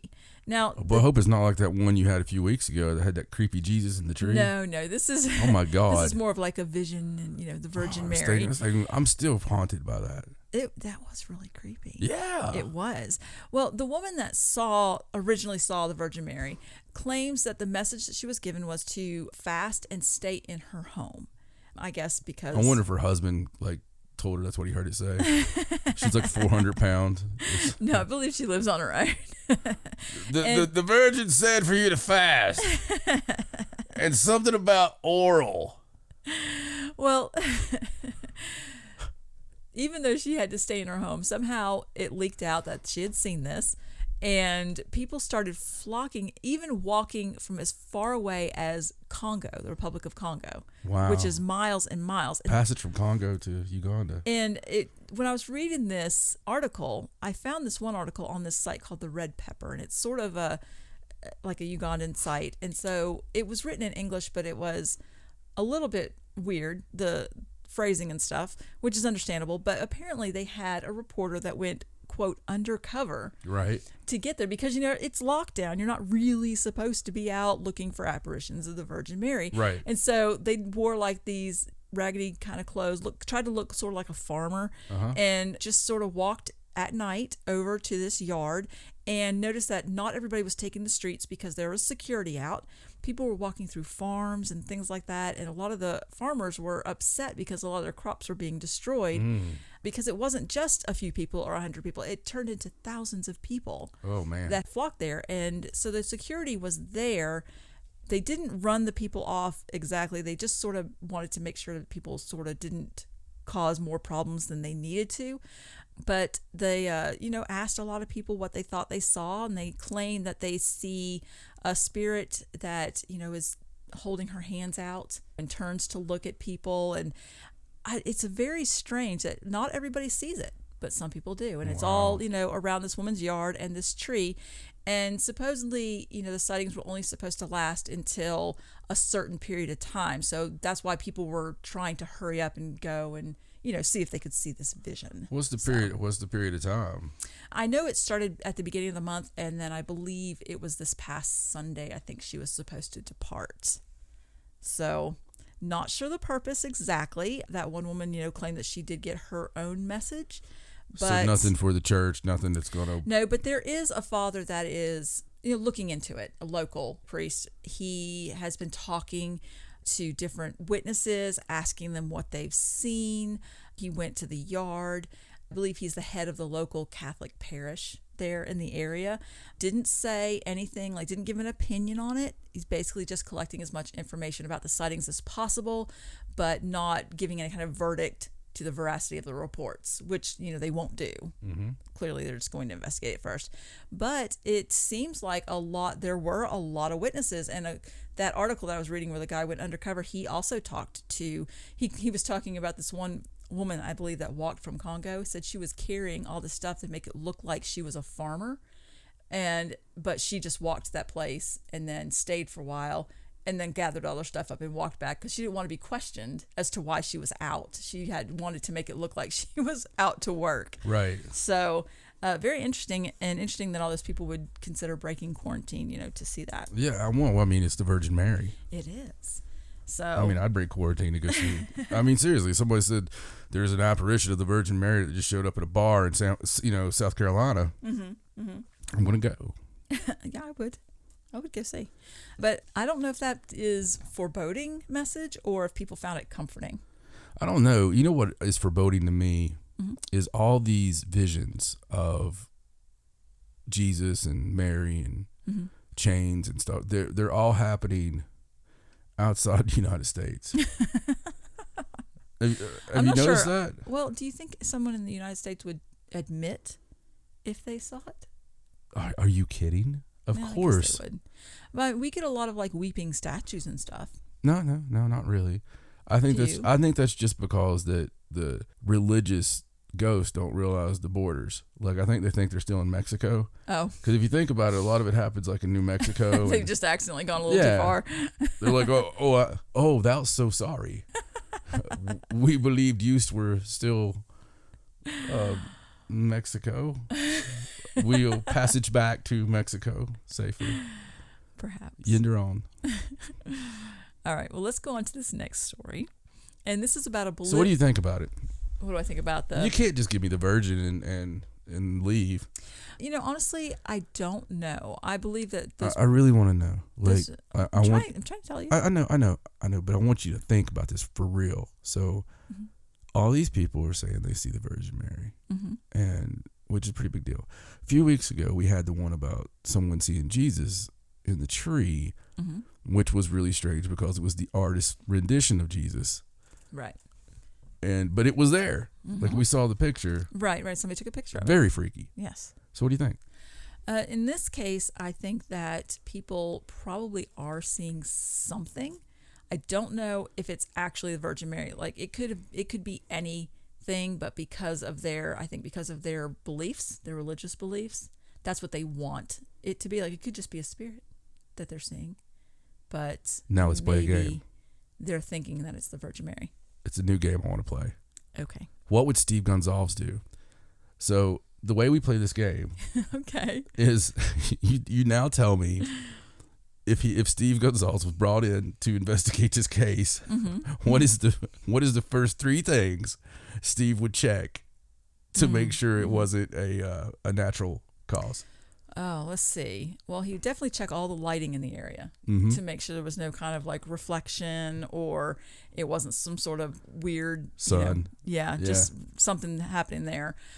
He would probably check to make sure that people weren't on any kind of drugs. Yeah, I didn't want to be mean about it, but make sure they weren't taking any kind of hallucinogens. You got any crack? Yeah, anything like that. It is another country. And also he would probably check the ground to make sure there weren't any kind of chemicals, fertilizers, something that reptilians of magnetics. Yeah, that would cause you to hallucinate. Yeah, like fertilizers. Yeah, like some kind of fertilizer, because it is in her garden sort of area, and it's a tree, and you never know what kind of stuff they put on the ground there. I don't know their customs, so. Well, that's pretty cool. He would definitely interview people too to make sure they weren't mass hysteria. Have you ever heard of the Field of Death in Russia? I have not. Okay, so there's this place in Russia, and these guys, like a long time ago, they came across it. They got up to the top of this mountain, and no one had really been there. I mean, it's a big place, and there was all this big circle where there was no. And when I say big, I mean huge, and there was no vegetation. Like everything stopped growing there, and they noticed that there was all these freaking dead animals. That's weird. And just everywhere, but they were all like, they had just died. And so being, smart, I guess, they walked in there to look at them, and within a few minutes they were dizzy and, so it's killed like 80 some people, and those people are also still there. It's off. Public can't go there. You could fly over it. Like 80 people have gone into that area? Yeah, try to investigate it. And died? Yeah. So how many have to go in there before somebody's like, I don't think I'm going to go in there and investigate? 80. I mean, that's a lot of people. I mean, you think after about 10, you'd be like, I don't know. No, yeah. I don't think I'm going to go. Number 11 would be like, it's 11. I'm good, man. I've been sitting back here and no, it's your turn, 11. Yeah, those first 10 guys, they didn't fare so well. I think I'm gonna. It's your turn. I'm seriously cool, man. I'm feeling a little. My gout is acting up. I actually have my. I didn't realize I had it. Real hard to detect from the outside. So you just gotta take my word on this one. I don't think I can walk that circle. Oh, wow, that's funny. Yeah, no. What it is they determined that it was this weird mix of toxic gases. Well, they wouldn't be toxic unless they were mixed, but that will pretty much kill you in a few minutes. Wow. And it's just permeating at all times, and because of that, the bacteria that would normally make you biodegradable, it can't start acting. It prevents that bacteria. So the bodies just sort of lay there? Mm-hmm. That's weird. So how do they get the bodies out of there? Well, they don't. They just stay there. Yeah. And then there's another place, and I won't get into this one too deeply, but it's also one you've probably never heard of, and it's also a weird anomaly like that, but there's a bunch of stone birds and other stone critters because of the makeup of like the volcanic stuff and just all this craziness that's in this one little weird area. Right. It looks like this clear water, but it's not. And like these things go down and they die instantly. And then does it petrify them? Oh, it does. But what happens is when this recedes, the stuff that is in like this magnesium or whatever, it turns them into stone. And oh, that's weird. Yeah, it's really crazy. It's cool looking though, because it's like action shots.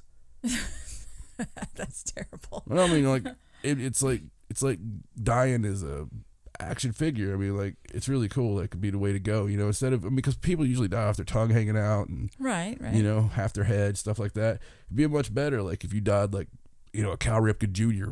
Starting lineup figure. Like that. Well, I'm just saying that's his best possible look that a guy's ever going to have. When they make your action figure, they're like, if it was a Michael Jordan act, it'd be him like over somebody's head, like doing the Jordan jump. So can you touch the things after they become stone? Like, do people go in there and get them? Well, I mean, I'm sure you could. I don't think you'd want to. No, I'm just curious.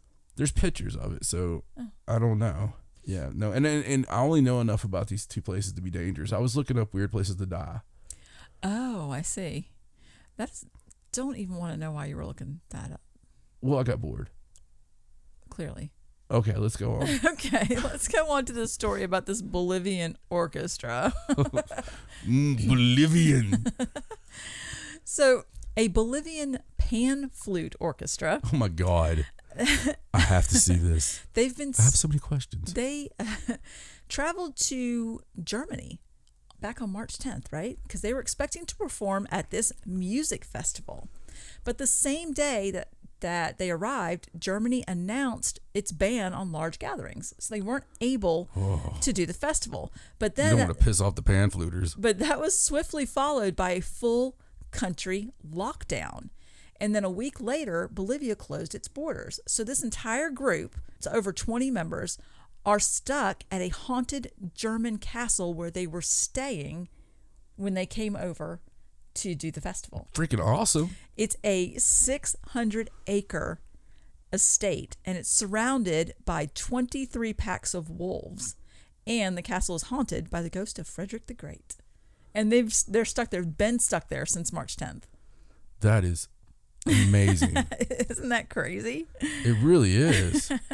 So what they do is they basically just practice like 6 or 7 hours a day. They take walks. They go outside and play soccer. Wait a second. Yeah. They practice their pan flute 6 or 7 hours a day. Yeah, the orchestra, they practice their songs. I mean, they're bored. They're in a castle. Man, if I was a ghost, you talk about an exorcism. It'd be like, I don't know why the castle hasn't been active. It's like the damn ghost just up and left after the first night. Well, when one of them was out walking, that's when they started seeing the wolves. So they have to be careful when they're out walking because there are all those packs of wolves around. But apparently, this particular castle has all kinds of different buildings, and it even has a moat. But there's supposedly like amazing views. They're upset that they're being stuck there, but I guess it could be worse because they try to trick the wolves into falling into the moat. I don't think so. I think they've just left them alone. They're hoping that they. I would like draw straws and make one of like if you got the short straw, you'd have to be the one that tied the fresh steaks to your underwear and started at the tree line, and we'd be like. And there's and just you have to run back and play your pan flute the whole time. It's right. Like, and try to trick them into the right. Alrighty then. I got what you were saying. That's a one-person cartoon in my head. It's okay. So they are trying to get them back to Bolivia by going through the embassy and trying to find a way to get them through the borders because it costs about $35,000 a month just to keep them there and feed them. And like local people have been donating food, but it's really expensive because it's a lot of people. Could eat the wolves. They could. There's a lot of wolves around there. Yeah. They could make clothing and everything. People come back in the spring and be like, there's 12 packs of wolves here. Some of the wolves moved away. Wait a second. A lot of the wolves were not fans of pan flute music, therefore they moved to other parts of the country. Oh my God. Hey, what was the Bolivian thing that was authentic Bolivian something? Like one of my listeners, he's a listener and a friend. Yes. He quotes it back to me all the time. Oh, I think that was the Bosnian. Bosnian. Yes, the Bosnian inches. Was it Bosnian inches? Yeah, so somebody found a Bosnian sword, but it was only like 6 inches long. It was more like a dagger, but they called it a sword. And it was like 6 Bosnian inches. Yes, there you go. Okay. Oh, I can't believe I couldn't remember my own bit. I'm sure it would have come back to you eventually. Well, he says it to me all the time. He'll be like, is that a Bosnian inch? All right, so let's move on. Speaking of haunted houses, let's talk about that house in Louisiana. I know you saw this on the Let's news. talk about it. So there's a realtor who posted a house on her Facebook page, and it was a free house. And the only stipulation was you had to move it off the property. But the house was also haunted. Right. So it was a free haunted house. She was giving it away. She said the only thing you got to do is you got to You got to move it. The land's haunted though, so yeah, so tricks on her. Yeah, really. So free house. It did take a couple of months, but the news picked it up and it started getting a lot of traction. Why did the news take the house? No, they picked up the story. Sorry. And the news picked up the story. Got a lot of traction online. Eventually, I think it was a couple months later, somebody did offer to take the house. Right. And they did offer to move it. She estimated that it would probably cost between $50,000 and $80,000 to move the house. So it's not a free house. That's like one of those things I always buy online. Mm-hmm. It's like rare toy, $5, and then shipping's like $150. Yeah, that's how they get you. But when she posted it on her Facebook page, it says over 830 people posted comments, and a lot of them were former residents of the house or family members Holy of the crap. supposed ghost, or people that lived in the neighborhood and knew about the house. And a lot of them posted like testimonials and things that they had seen. And there was this one woman, her name was Gypsy Dawn.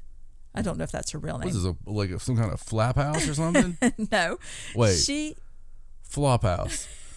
A flap house is for old lady prostitutes. Oh God. Yes, Gypsy Dawn. You're just cracking yourself up tonight. Sorry. It's between that and thinking about my folk band, Gypsy Dawn. It's just a little sun on the side of the van. Good morning.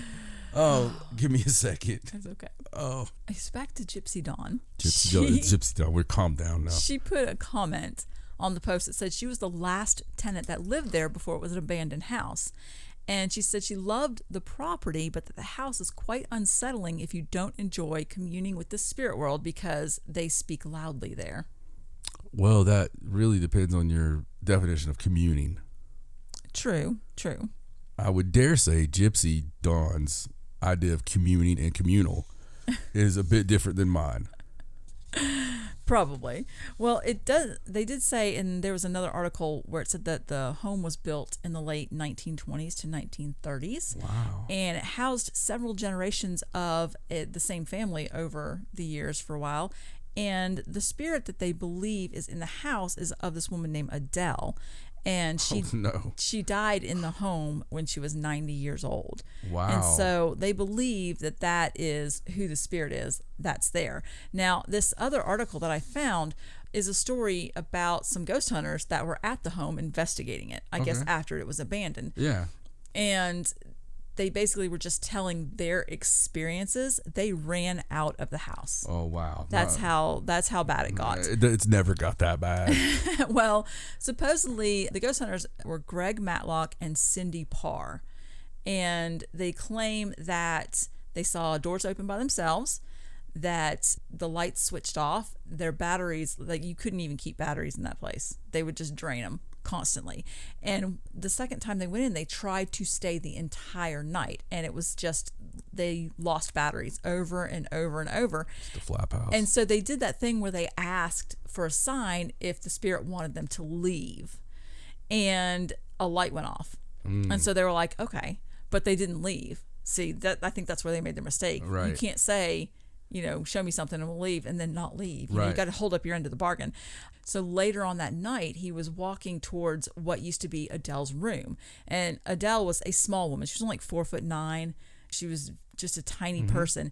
And he said when he went into the room, he saw this big black mass standing there. Like it wasn't a shadow or anything like that. You can tell the difference when it's a dark room and you get that even darker black mass.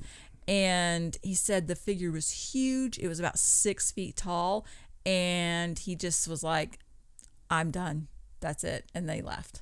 Wow. So, I don't know. It was pretty interesting. I'm curious, like you are, about the house land thing. Like now that the house has been moved, does that mean the spirit goes with it? Or is it just the land? Whatever gets built there now, is that just going to be the new haunted thing? Yeah. I mean, we I've seen it happen both ways because sometimes they're attached to something there. Right. In the house. So well, the thing is, this house was abandoned, so I don't know if there was a lot of stuff in there. But if a spirit thinks that their house is in a certain area, wouldn't they just stay in that area? Well, I mean, I guess it would depend on how cognitive the spirit is. Very true. Because we talk about all the time, we doing those ruins of the hospital, And there were still spirits there, even though there wasn't a hospital. Yeah, but those spirits were actually seeing the equipment still. Exactly. Like they thought the hospital was still there. Yeah, they were very in their own construction. Mm-hmm. Right. So, I don't know, interesting story. I guess I'm hoping that whoever took the house. So is that the story that I've seen for months? I didn't ever click on it, but, freak house giveaway. That's that same story. It just went viral. I think so. Yeah, it's in Louisiana because it's been free for a couple of months and nobody had taken it. Right. And it's not a horrible looking house. It does need some work. Obviously, it's an old house. It's been abandoned. But, even for what you had to pay to move it, that's still a deal for a house. Right. So I'm hoping that whoever took the house will eventually do an interview somewhere about anything that's possibly going on. I'm sure your little fears are unwarranted.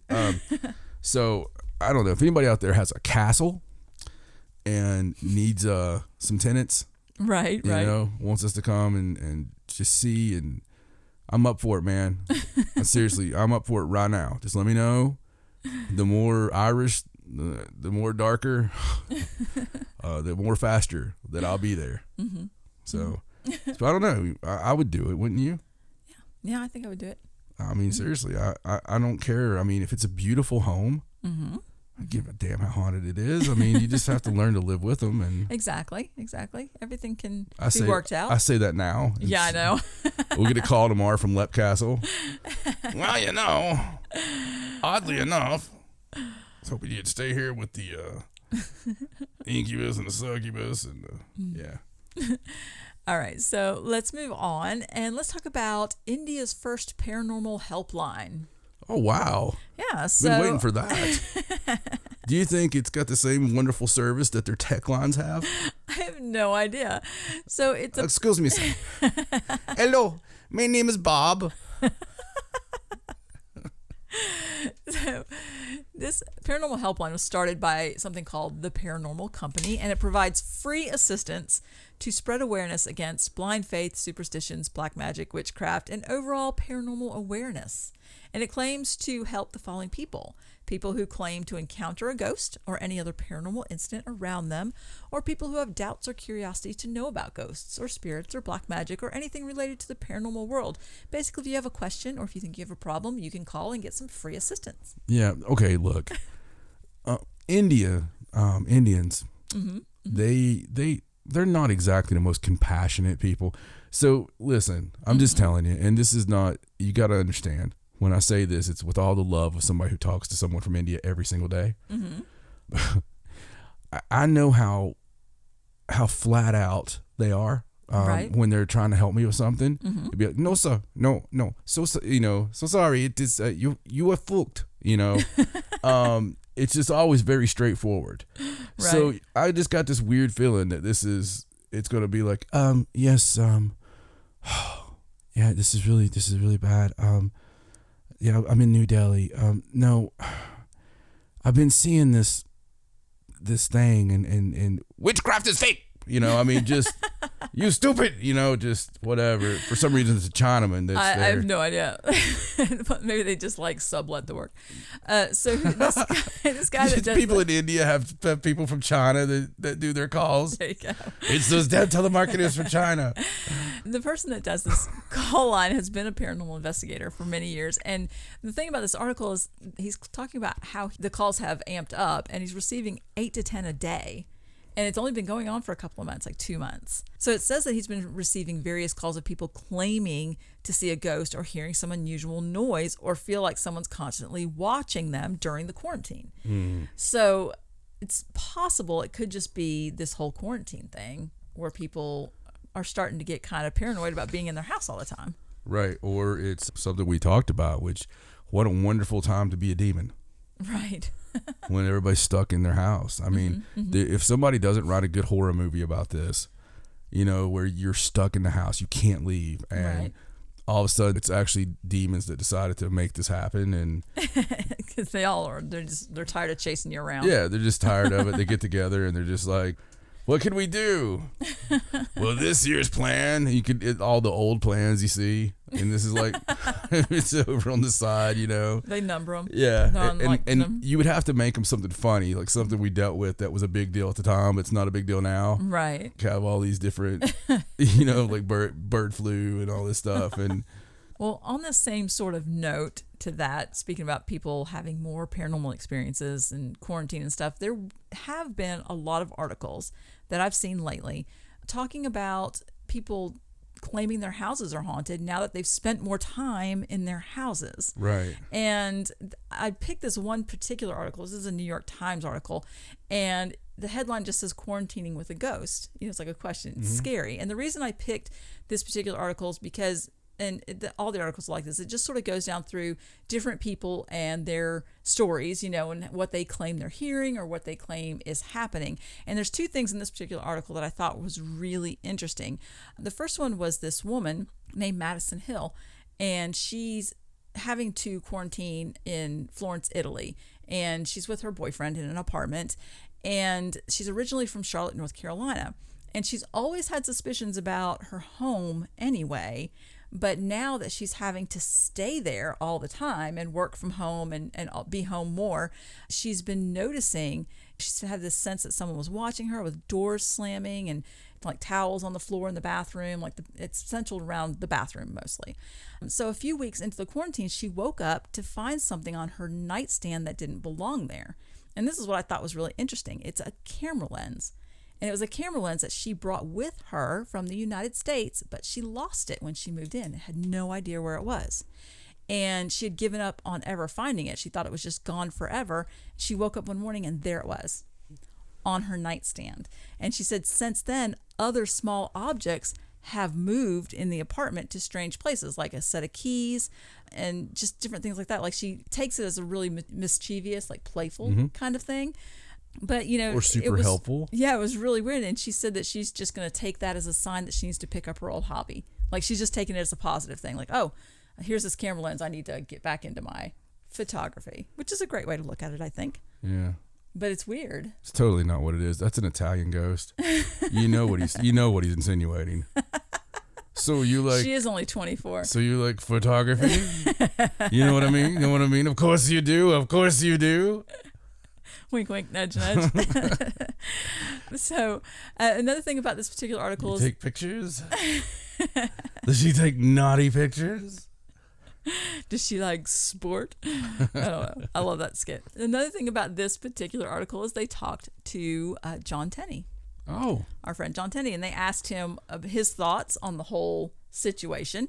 And of course, he was his very, you know, analytical self and claims that he feels like it probably has something to do with the fact that we have this heightened sense of anxiety. You're in your home during times of the day that you're not normally in your home. Like normally you would go to work and now you're home and you can hear noises you don't normally hear.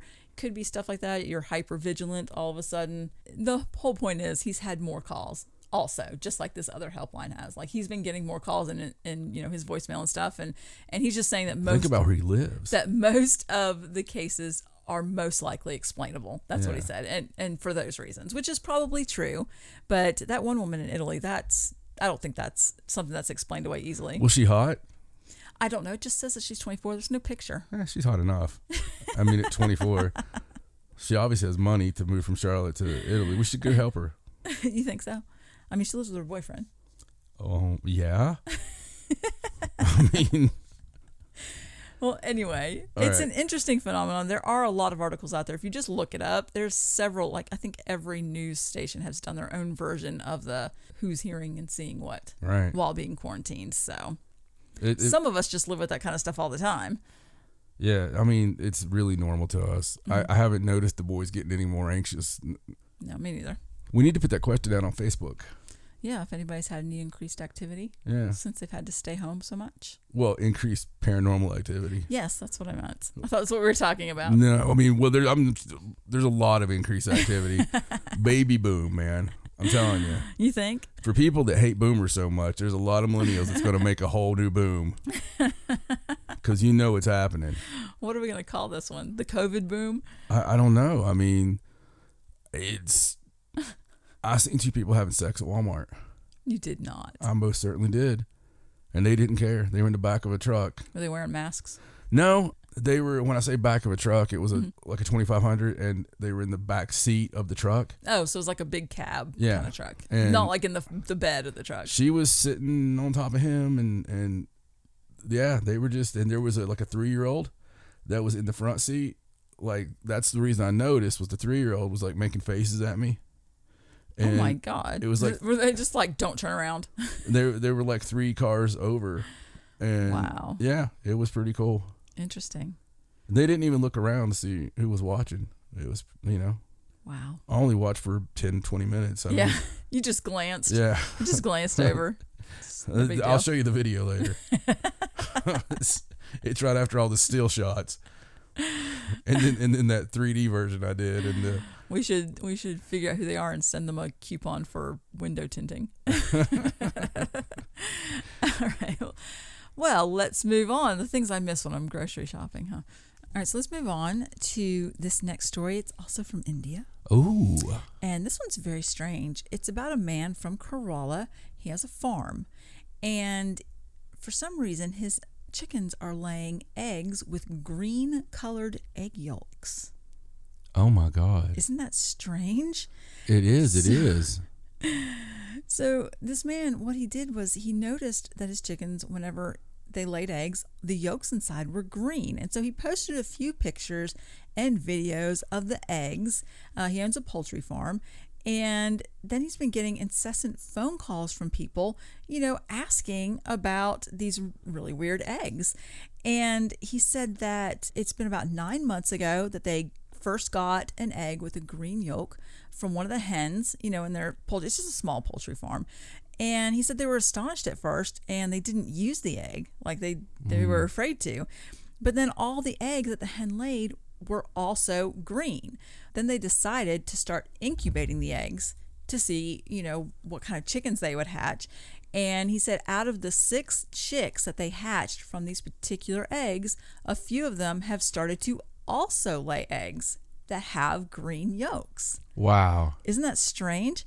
And he said that so many of the eggs that they were getting had the green yolks that they started eating them because, that's their eggs, and that they taste exactly like a regular egg.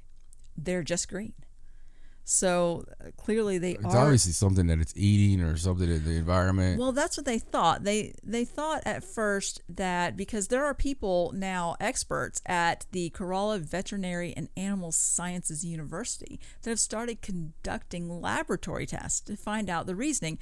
And at first they were like, well, perhaps there's something wrong with the chicken's feed or something that you're giving them that's causing this to happen. But they haven't made any changes in anything that they've been doing, like what they've been feeding them or anything like that. Everything stayed the same, and then all of a sudden they started getting these. So if there is being something introduced, it's not something that they are aware of. They need to watch what they're doing there at that hospital, because I could see it right now. They'd be like, have you heard today that American doctor's here?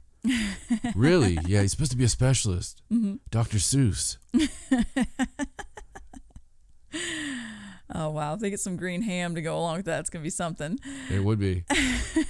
The green ham, though, at least we could have some Angry Bird fun. So they are just waiting to find out what the experts find out about the reason behind the phenomenon before Corona. Well, I'm sure there are a lot of people. He says he's been getting incessant phone calls. I'm sure there are people that would be interested in having the eggs. I saw them. They're very good. Like, it's a dark green color. It's really odd looking. Gross. But he won't sell them or give them away or do anything with them until he finds out that they're actually safe. I lay dark green eggs after I eat cereal. Even though he's eating them and feeding them to his whole family. Clearly, they're not having a problem with them. But, you don't know long-term effects of whatever that is. So it's very strange. Green babies. I think it's interesting that the chickens, when they have lay eggs and they hatch, that those chickens also lay green. I mean, that's just really weird. It really is. I agree. So let's go on to a few discoveries. Ooh, I'm ready this time. Oh, are you? Yeah, I've got a song. Oh. Are you ready? Okay. Yeah, ready. All right. I got to see if I can remember it. Where's my little church leader thing? Okay. I used to love when that guy blew that thing at church. Well, the pitch pipe? Yeah. That's what he called it, yeah. All right. She digs through the sand with her abnormally tiny hands, looking for Dono Bones or people who were publicly stoned. And you get to hear it for free. It's time for Discoveries with Stacey. Thank you for pointing out my unusually tiny hands. Abnormally tiny hands. Abnormally tiny hands, I see. I think they're very, very exotic. They give me Bosnian inches. Do they? Well, thank you for my song. It might need a little work. Really? Maybe. All right, I'll try something else next time. I mean, I could have done my radio voice and been like, she digs through the sand with her abnormally tiny hands, looking for Dono Bones or people who were publicly stoned. And you get to hear it for free. It's now time for Discoveries with Stacey. All right. So this first discovery was made by a 6-year-old boy. So 6-year-old Imra Elia, he was hiking in southern Israel, probably, with his family, and they were touring an archaeological site that's near the Israeli border with Gaza. And this was back before the quarantine, like back in early March. Mm-hmm. And seems like years ago. Why there, I know. And so as they were hiking around, something caught his eye. It was just a little small 1 inch by 1 inch, like piece of clay tablet, and he picked it up. Good eye, Skipper. Yeah, he realized that it was actually an artifact. It had a picture on it, and it had 2 figures engraved on its surface. So the little boy, who the hell was able to draw 2 figures on a surface on a 1 inch by 1 inch? It's actually not like a carving like that. It's more of it's clay that was pressed into a stone, like cuneiform mold. Stuff. No, like a mold. Like they made like a mold. And, okay. And I'll show you a picture. Here, let me show you a picture. All right. Oh, okay. Yeah, I see it. That's really cool. It's like, I like how it's like a little square, like, take this with your, Yeah, and it's small like that because I believe they said that it was something that would have been worn on the belt or displayed in furniture as a souvenir of victory. And the picture on it, it has 2 men. It's so weird. It is. And the one on the left, they claim, the archaeologists and the people that studied like, it. Taunting his slave? Yeah, it's something like that. And the boy, he turned it over to the government immediately after he found it because he wanted the archaeologists to be able to study it. And they claim that the figure on the left, they gave him, he looks fuller figured. He's got curly hair, looks very healthy and strong. And the figure on the right is naked and thin and sickly. Sounds like a married couple to me. So they're saying that it shows one on the left's obviously the wife. Possibly a man either being victorious over some sort of captive or humiliating him, or there's some sort of victory and loss thing going on there. And it would have been worn as a token. Oh my God, as I look at this, mm-hmm. it's the original little boy peeing on Dale Earnhardt. Like, do you know what I'm talking about? That yes. Like everybody has like their favorite race car driver, and it's peeing on another one, or right, or it's peeing on something. Yeah, or peeing on a Ford emblem mm-hmm, or something like that. It's the version of that from ancient Israel. It is, and it's interesting the way that they made it, because when whoever made it pressed the clay into the mold, it left his fingerprints in the back of the tablet. So there's even fingerprints on the back of the tablet. It'd be crazy if we've got him on crimes. I mean, wouldn't that blow everybody's mind? I'm not sure there was a database that far back. Oh, is it so old? Like the fingerprints, like 3 lines? They dated it to about the 15th to the 12th century BC. Oh, wow. So it's really old. So the little boy was awarded a certificate for good citizenship for, his sharp eye and his exciting discovery, and for turning it over, because, some kids would just put that in their pocket. Yeah, my kids would never get the award, but you know what we would get? The black market value. So it's really cool find, something that's exceptionally rare to find, actually, because it's so small. I like to think all my kids would get the hotel built. You know what I'm saying? Right. It's in the genes. It runs in the family. All right, so let's move on to this really cool find in an Italian vineyard. Mm. And man, you should actually have grouped your stories mm-hmm. with the 3 places they're all country. From. You've done so much Italian, so much India. If you had Indonesia, you could pretty much have the eyes covered. So this is a discovery of an ancient Roman mosaic floor that was unearthed underneath an Italian vineyard. Oh my God, look how beautiful that is. It's pristine. It's Holy unbelievable. cow.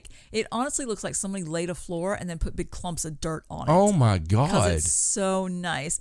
So I've never seen one this nice. these archaeologists, I know, they're conducting excavations at a vineyard in northern Italy, and it's like this swath of multicolored, intricately patterned tiles that once formed part of the foundation of a Roman villa. Oh my God. I mean, guys, listen, you have to see this.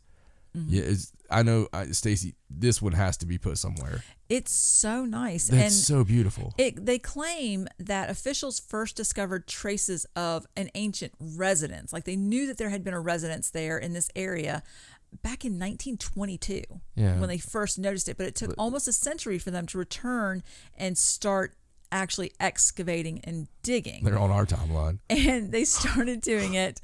We're going to dig that thing up. We really are. This year, I swear. Yeah. So they started this last summer, but they had to pause the work because of, the pandemic.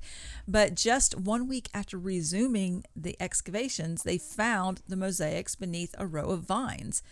And they are just flabbergasted at it. And so now they have to figure out how to, with the vineyard being there, how to be able to excavate the whole thing and, not. Can I suggest something? Mm-hmm. Screw the vineyard. No, I mean, we're talking a pristine. You are, but you're possibly the best example I've ever seen. Mm-hmm. And I watch and look for this kind of stuff. Well, it says they found it. They found the tiles as well as portions of the villa's foundation just a few meters below the vineyard's surface. Oh my God. And so they're going to have to collaborate with the vineyard owners because that's their livelihood. I mean, there's going to have to be... The wine is, keeping it pristine. Wouldn't that be crazy? Or something. I don't know what it is. It is unbelievable how nice it looks. It really is. I mean, very bright colors. Yeah. And that's what got me about it. Like Stacey started the story right here, and I looked over, and I'm just like, "Geez, Eliza." I mean, it was it don't look real. Like there's a hole in the ground, and then there's these pristine colors, and it's just bananas. Mm-hmm. So hopefully they can work something out with the vineyard owners where maybe they can move the vineyard somewhere else and let them excavate in that area. I don't know. I just think they'll make more money off the attraction. Perhaps, but I don't think the vineyard owners would own the attraction. But if it's on their land, yeah, that's the problem. They could probably work something out. Yeah, I think they're going to try and work something out where the government buys it. I've got it already. What's that? Imagine an exotic wine tasting in an actual Roman floor. I mean, Roman villa. They could reconstruct the Roman villa. Yeah, man. Yeah, you could go through. You have to tour the vineyard, right? Mm-hmm. And they do it all in togas. Like they redo their whole wine as like some kind of Roman thing. And I mean, it could be done. They need me. Yeah, they need you for marketing, don't Absolutely. they? I think you missed your calling. Oh, with the whole marketing So department. does a lot of people in marketing departments. Yeah, I feel like you've been offered marketing jobs several times. Every company I've ever been with, everybody's always been that, Like, you don't work in marketing? What? It's like, no, I don't. All right, so let's move on to another discovery from Mars. So remember, we just did the story about the people that saw the rock formations and noticed where there was a river that had run through for an extremely large amount of time. So now this new study that was just published talks about how the Gale crater, which we hear about all the time, it used to hold a lake or a series of lakes. And that there was once a river that fed into the lake and that it was an ice-covered lake. I mean, it's just unbelievable what they're claiming that they are It's so crazy. Up there. Like it was ice-covered sometimes. Right. And yeah, another thing that came out of the study was there was this transition of it being warm and humid to being cold. And, there were season type things. It would go warm, cold, warm, Was there cold. seasons, or maybe was that the event that drove people away? Or, I don't know. They didn't really specify how an ice long age. These previous times were, because I think the focus of the study was, just the lake, ice-covered lake. But it did say that it existed in a colder period between two warmer periods of time. So, fluctuating. like us, like everywhere. Yeah. A fluctuating climate. That's what I was trying to say.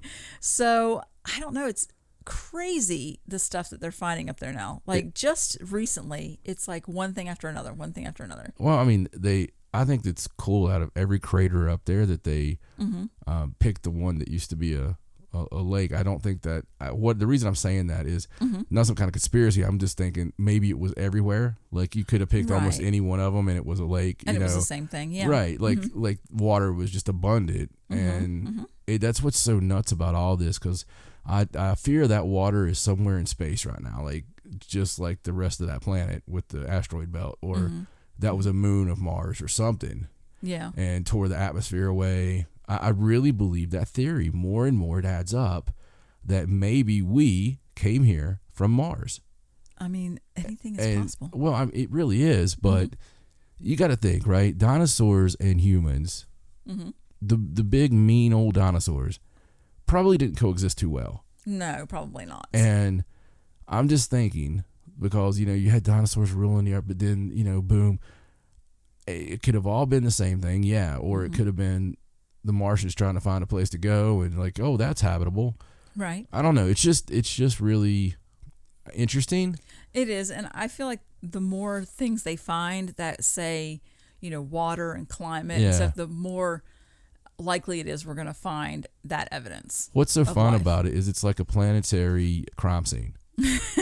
Right. I mean, basically, these scientists have to reconstruct exactly what happened and what was there. And, 10 years ago, like we talk about all the time, right? It was just a theory. I mean, there was people that thought, maybe this or maybe that. And now it's a fact. And, I mean, all of that is just coming from stuff that the Curiosity rover is sending back. 2012. All the data. Yeah, because it's still up there, sending stuff back, but it's mountains of data that they have to just keep going through and looking for different things. Think of this, baby. So. We've been doing the show so long that we talked about the launch as one of our stories. I know. And now that's crazy. Yeah. Now we're like, because, we'll still be doing a show when people are actually on Mars. I'm sure. And we'll be talking about, oh, you remember? All of our listeners on Mars. Oh, wow. Listeners on Mars. First podcast on Mars. We can have the interplanetary podcast. Yeah. Wow. That'd be crazy. All right. So I bet we already do. Let's move on to our next story. This is the last discovery, and this is from a shrine from biblical Israel. Oh, you just had to win, didn't you? Yes. Another eye country. Another eye country. So supposedly there is an Iron Age shrine that dates between 750 and 715 BC, and it represents the earliest evidence for the use of cannabis in the ancient Near East. What? They found traces of cannabis and frankincense at this ancient in the shrine. Holy Land? And they are arguing that the substances may have been used in hallucinogenic cult ritual ceremonies. Oh my God. At this shrine. I can see it now. It's like, hey man, I need you to take this to Bethlehem for me. But be sure, if you get stopped by any of the guards, just call it myrrh. I've got him paid off, and no one really knows what myrrh is. So it'll be good. Are you sure, dude? Oh, absolutely. Whatever you do, though, do not smoke it if that North Star's out. Because, man, there's just something wackadoodle. They call this stuff star magic. And, yeah. Sorry. Maybe it's called myrrh because when you smoke too much, it's all you can say. Myrrh. You're going to hell. So this particular shrine forms something that's called the Fortress Mound at an important Israeli archaeological site. And it's been first excavated back in the early 1960s. So they've been working here a long time. Good and to try it out. The way it's set up is it says it's like most ancient Near Eastern shrines. It was composed of several spaces reflecting the hierarchy of sanctity. There's an open courtyard with a sacrificial altar Of course. at the entrance. And then you go in and there's like a main hall. It has benches all around.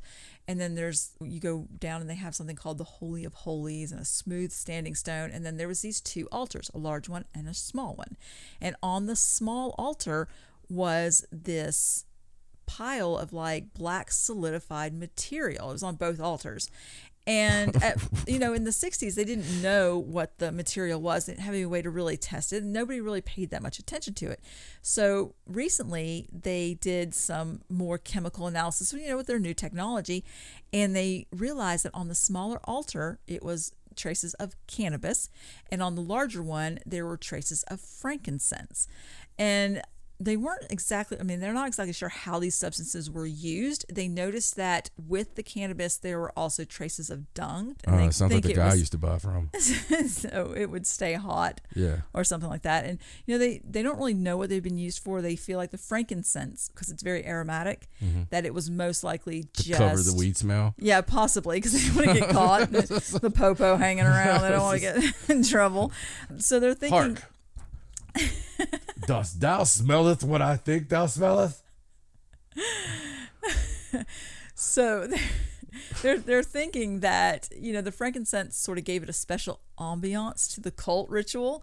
And of course, the cannabis brought them to a religious state of consciousness, is what they're calling it. And it's logical to assume that it's an important part of the ceremonies that took place there. So it's very interesting. Yeah. That they were using this hallucinogen, even back then. Well, yeah, it really is. This is the earliest on record of finding this, like the very earliest they've ever found any use of cannabis. And talk about a cover story for High Times. One thing that I thought was really funny is like all the original stuff in the shrine, including the altars, is currently on display in the Israeli Museum. And they made a replica and put it in the archaeological site. I don't know why I guess they put a replica there so it would look like it's a complete site, but they put the real one in the museum. So, well, you know why? Nobody would go take it, dude. Who wouldn't want to smoke the most ancient weed ever found? Like just the resin. Crazy. Can you imagine how harsh? Yeah. God knows. We've got to say we're just joking around. Obviously, right. We've never, inhaled. But it's an interesting discovery. It's funny that it just sat there all this time and nobody really, looked into that particular aspect of it. It's funny they didn't think about it. No. It's probably because of all these discoveries we've been talking about every week. And they're like, oh, wow, we better recheck all our stuff. They'll be like, guys, I listen to this show. With our new technology. And there's these people that talk about like stuff in the museum is actually something else. I think we should check it out before we, get caught with like weed or... We need to check all our archives. I don't know. It's weird. They never knew why the dogs went crazy in the museum. All right. Okay, so that's all the discoveries. So we can move. Do I have an outro for discoveries? No, I was already trying to think of one, but since you pooped on my intro, I think we'll just leave it at that. No more songs for discoveries. Oh, okay. All right. Well, let's move on to this next story, and this is from Amityville, New York. Well, that sounds familiar. It does. Now, this first part of the story. It's really sad and tragic, but I wanted to. Do you think that story would have been as famous if the name of the town was like Jonesville, or I guess Jonesville would probably be pretty fun. Yeah. I think that would have worked. Yeah. Okay. Bad example. It is a unique name. It is a unique name. Yeah. I just think that's always because people. I used to have to basically sneeze when I said it to say it right. When I was a kid, I'd be like, I want to watch. All right, so the first part of the story is pretty tragic, but I just sort of wanted to talk about it because I found it interesting, the location, that it happened on Long Island. So this is about a son who killed his father while his father was attending a Zoom conference meeting that included about 20 participants. Now, his father's name was Dwight Powers. He's 72, and he was participating in like an e-meeting over Zoom, which a lot of people are doing now because you have to. And this was like around noon when his son emerged and began beating him and stabbing him while he was on this video conference. So the son was not in his right mind. So several of the participants immediately called authorities, called 911. But however, it took them 10 to 20 minutes to get there because nobody really knew where he lived. Right. Like they had no idea exactly where he lived. They just knew his name and sort of general. And so it took the authorities time to get there. And I think I would have hollered out like 1411 Mockingbird Lane. Whenever the officers arrived at the scene, he jumped from a second-story window and he ran to a nearby deli, and allegedly he began pouring Dr. Pepper soda on himself to try and get the blood off of him because he was just trying to wash it off. And the police quickly apprehended him, and arrested him. They got a warrant and started searching the apartment. It was an apartment that he shared with his father, and he had attempted to clean the scene up afterwards. I'm not sure why, after all those people saw him do it. Oh, he shouldn't have done that. That kills the whole insanity thing. And then he, ended up just running away when the authorities showed up. He was briefly hospitalized for minor injuries, but he readily admitted that he did it. No. And should have drew like Adventure Time characters. The prosecutors didn't provide any details about a possible motive, but his lawyer entered a plea of not guilty, which I'm not sure how he's going to. Well, I mean, not sure how he's going to get around that. Think about where they're at and some of the atrocities that happened. Right. Well, that's my point for bringing up this story, because it did happen in Amityville, New York, which is on Long Island, and Long Island is notoriously haunted. There are so many unusual things that happen there, and besides just the most famous one, obviously, the Amityville Horror. Mm-hmm. So I have a few here that I picked out. This is just barely scratching the surface. All right, give it to me. So of course the most famous is the Amityville Horror House. Right.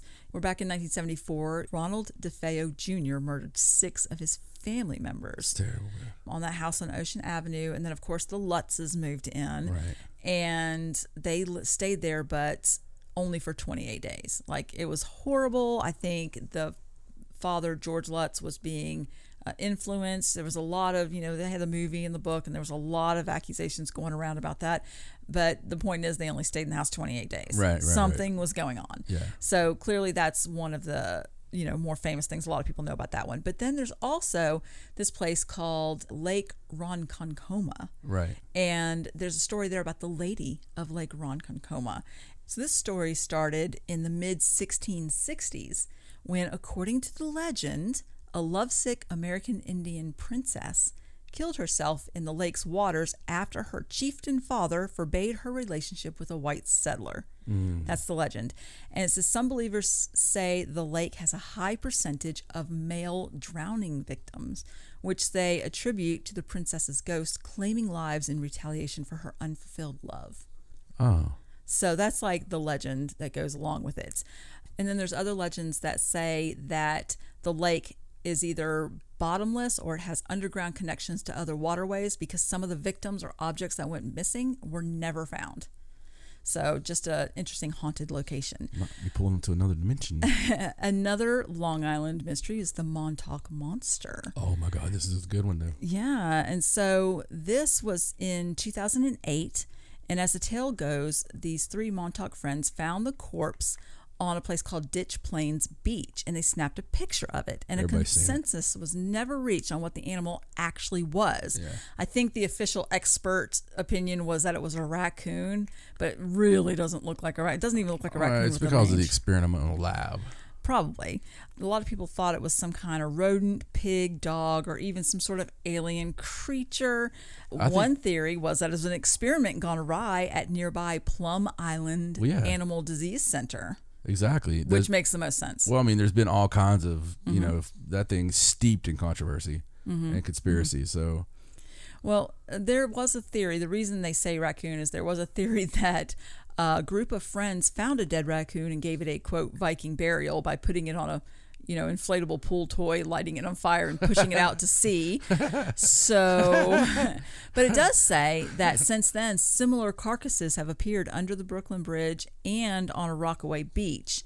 So it could just be something that's in those waters, something that's in the waters of Long Island. So I don't know. Very crazy. It's a creepy picture. On the same sort of Montauk vein, the Montauk Project is also from that area. The thing with the conspiracy theorists that say there was a series of top secret experiments in mind control, time travel, and psychotronics that took place at Camp Hero in Montauk. right. Yeah, so that is a lot of conspiracy stuff that comes from that general area. The legend says that young boys, some kidnapped, were brainwashed and taught to use their brain power in uncommon ways. using a specially designed chair to enhance their psychic abilities. Of course, never been substantiated, just a conspiracy theory. Right. But a lot of the hardcore believers even maintain that there are secret underground basements where they still do the experiments, which could explain a lot of the haunting, crazy stuff. Oh yeah, absolutely. So, or the young boys that go crazy. There's also in Long Island, Katie's of Smithtown, and this is a place that debuted on Ghost Adventures. And I know that we watched this back in 2013, and supposedly there's poltergeist activity in the basement, and occasionally it happens upstairs. And the building itself is on the site of a hotel that burned down in 1909. And a lot of the owners only lasted a few years each before leaving. And so I vaguely remember this episode because there was quite a lot of activity in the bar. And of course, one other one I'll mention is Raynham Hall, which is now a museum that's open to the public, but it dates back to the Revolutionary War when it was the home to Robert Townsend, who was a spy whose network supplied information to George Washington. So, it's a really haunted place. They say that the main hallway of the house has produced great electrical readings and that you hear unexplained voices that have all been captured and things like that. Right, so right. Definitely, and like I said, I am just scratching the surface. If you look up ghosts in just the Long Island area, and then that on top of all the military stuff and the experimental stuff, and oh man, that place is crazy. Right, especially with the square footage there. It's not very big. No, it's paranormal hotbed. Yes. And of course Amityville is just a little section there of Long Island. Right. So very interesting. Okay, so I have a few more stories here that we need to go through right at the end. Just a couple of quick hitters. This one is about I remember this from when I was a kid. It is time for the cicadas to emerge. Oh, yeah, man. And this year in Virginia, North Carolina, and West Virginia, it's the ones that don't come out except for every 13 to 17 years. Wow. And it's been like 17 years since this particular brood, they call them broods, of cicadas, and they are about to emerge now. And so the people that live in, I think the area in Virginia, it's sort of around Roanoke, and it kind of goes up and down, so it hits North Carolina, and then there's an area in West Virginia, and they claim that it's a unique natural phenomenon that has not occurred since about 2003, 2004. I don't know how many of you listening have experienced this. They're also called locusts, if you have heard of locusts, but they are so noisy. So it's not the same ones. I mean, they don't live that long. It's the same brood. Right. No, I mean, it's like the generations in general. I mean, they just keep having babies. But I remember when I was a kid, and you would hear them, because you get cicadas every year. They're just different groups of them. Right. And then they land everywhere, and then they shed their skins, and you can find the little shells of their skins on the trees and stuff. And they just make so much noise. But I just thought, how fitting is it right now, with all this quarantine going on, that we should also have swarms of locusts? Oh, of course. I mean, it just seems right. It just seems so fitting that it's like it's someone time hit the for, ambiance button. It's time for the locusts. Then we'll have frogs next. You just wait. All right. So let's go back to India. Let's. For this next story. This one's scary. Okay. I'm just saying. This is about some monkeys in India. And, we've been doing stories. Monkeys have been doing some pretty crazy things lately. They have. Damn dirty apes. So apparently, a troop of monkeys in India attacked a medical official and snatched away blood samples of patients who had tested positive for coronavirus. Hold on a second. No, back this up. Right. A collection of monkeys. Yes.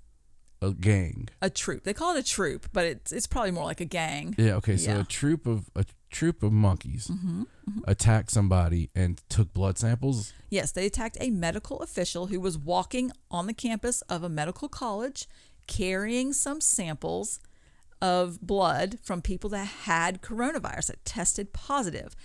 And the monkeys attacked him, pretty much beat him up, snatched the samples, and fled with them. Yeah, word is that there was an old German man seen down the road rolling them in a barrel and from out of town and get them to stir up trouble. No, I'm telling you, man, that's scary as hell. It is. I mean, you're right. That is terrifying and horrifying. And do you think this is it, isn't it? This is my greatest fear. Oh, the Planet of the Apes. It's the beginning of the Planet of the Apes. For them, the coronavirus is the thing that makes them smart. You know? I mean, it could be. Oh, it God. said that they were not clear if the monkeys had spilled the blood samples, but that people living nearby were pretty concerned. Well, yeah. Yes, I don't know if I'd be more concerned about the virus being loose or monkeys that mug you. I mean, seriously, and that's what I'm talking about. We've had stories about, different villages where the monkeys were mugging people for their groceries. Remember, like they could tell that they had gone to the grocery store and they'd wait till they got out with their bags. I mean, perfect timing. And then they'd beat them up before they got in the house and take their food. It's scary. It happened one time with me because the next time the monkey'd be like, ooh, why is that banana ticking? You know? I'd be like, that's right, monkey. You'd be like carrying a whole bunch of poisoned food. So they also say it's not clear if the monkeys could contract the coronavirus if they came into contact with the infected blood. There's no evidence that saying that monkeys can actually contract the infection. However, it says the virus is believed to have jumped from animals into people, in that wildlife market. Right. And monkeys are very close to humans. I don't see why they wouldn't be able to get it. I mean, if they can't, we might want to study that 1% difference. Yeah, and see what the thing is there. What is that one marker? Maybe that's how we find out the cure. Maybe the monkeys knew the whole time. They're just trying to help us. And they're like, hey, let's just get it and we'll drink it all. And they're going to come back in a week with like the vaccine or something. Yeah. Here you go. But we find out it's like monkey pee and everybody has to drink monkey pee. Oh, that'd be awful. But very scary. Yeah, the monkeys are just out of control. Well, environmentalists say that because the natural habitat of the monkeys is being destroyed, that's the main reason why they're coming into the areas now and stealing the food. It's horrifying, and you can hear them coming too because they're so like ballsy and brazen. It's like it gets real quiet in the middle of town, and then you hear, "Here we come, walking down the street." Oh, wow! Get the craziest look from the scientists we beat. At least they have good harmony. All right, so let's go on to this next story. This is also about coronavirus. It's about the drummer from a band called Death Angel, and he contracted Christian rock. The coronavirus, definitely not Christian rock, and he was in a coma for a while on a ventilator, but he says that he met Satan while he was in a coma. So his name's Will Carroll. He's a drummer of the thrash metal band Death Angel, and he said he went to hell and met Satan while in his coma. Now, he was comatose on a ventilator in critical condition. It was at the California Pacific Medical Center for 2 weeks back in March after coming back from a European tour, which is where he got it. And he said in his nightmares, he dreamed a female devil rebuked him for sloth and transformed him into a Jabba the Hutt-like monster. And he claimed that he vomited blood until he had a heart attack. So when he woke up, a few weeks later, he said there were tubes coming in and out of him, and there was a nurse standing right there. And he said his first words when he woke up were, "Am I still in hell?" Wow. And he said the nurse ignored him. But he said that his whole experience, that whole just hallucination in the dream, that's pretty much set him on a straight and narrow path. He said he's stopping hard alcohol. He's going to stop hitting his bong so much. He said he's only going to self-medicate with the occasional hard cider and maybe a marijuana edible. Oh, yeah. It sounds like he's Possibly. making a huge sacrifice. I'm sure that it's a big change, though, for what he's used to. He said he was close to death, but now he feels like he's been reborn. And he said he's still going to listen to satanic metal, and he still loves all the bands he used to love. But he said as far as for his personal life and his experience, that he doesn't think Satan's quite as cool as he used to think he was. Wow. That's hilarious. So, yeah. And, there are a lot of stories out there about people having terrible hallucinations, when they're sick. I think I saw one where a doctor thought there was birds flying in his room. Yeah. Which is really crazy. It's an interesting side effect. Well, when I get my migraines, I have a whole day of stuff like that. Hallucinations? Yeah. Well, I mean, I call them very vivid dreams, but, tomato. I suppose. I mean, it has to have something to do. I mean, when you're on that ventilator, you're in a coma, Oh, something's gosh. going on with your brain. Yeah. So, I don't know, crazy. But at least he's cleaning up his life. There you go. Way to go, Death So Angel. there's a silver lining, I suppose.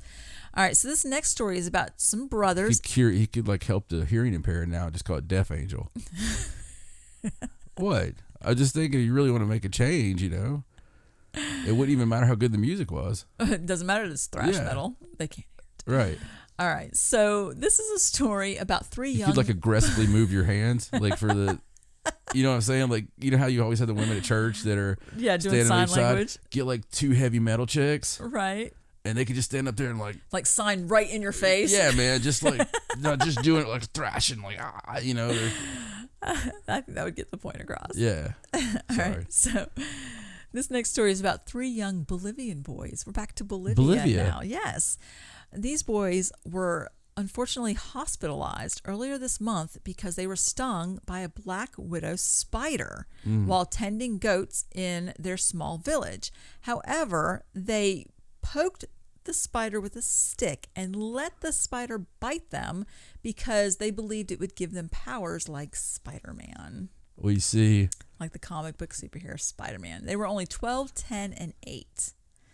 And so they went up to the spider, they poked it with a stick, and the first symptoms appeared within a few minutes. Their mother rushed them to the local health center, and when they didn't improve, they were transferred to a hospital in a nearby town, and they still didn't improve overnight, so they were taken to the children's hospital in La Paz, and they had muscular pain, sweating, fever, and just general tremors. They finally administered a serum against the bite. They started to improve, and they were not discharged until the 20th.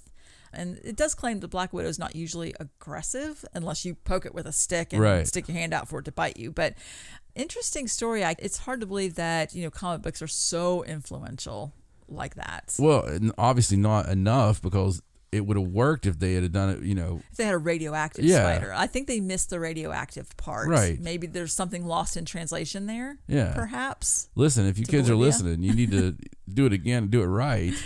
Find some uranium to play with. Throw the spider in there and then let it bite you. Yeah, you'll at least think you're Spider-Man. Oh, that would be terrifying to know that you're. Oh, that had to hurt. Oh, it just gives me the willies thinking about getting bitten by a spider. Well, at least we know that Kyler will just get a bunch of bats to attack him. It's like I just got to sit in this chair and let these bats fly at me. All right, so this last story is another one about India.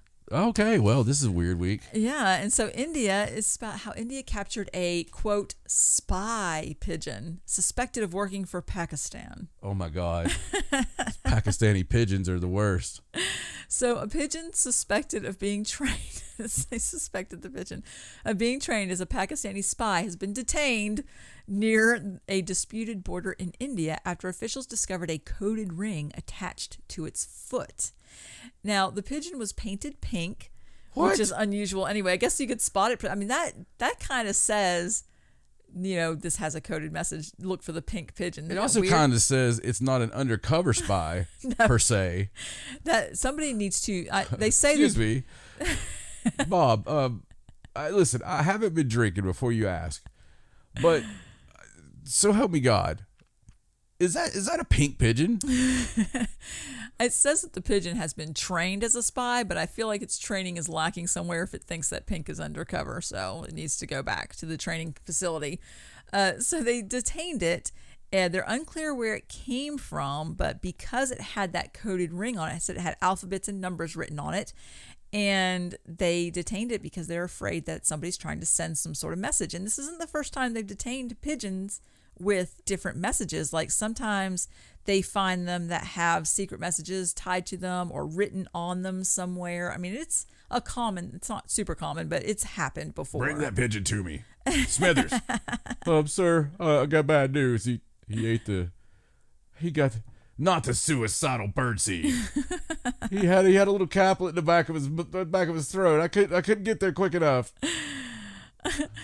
So one thing I really liked about this story is they said that, you know, they were taking the police quote, and the police source told the paper, though birds have no boundaries and many fly across international borders during migration, a coded ring tagged to the captured pigeon's body is a cause for concern, as migratory birds don't have such things.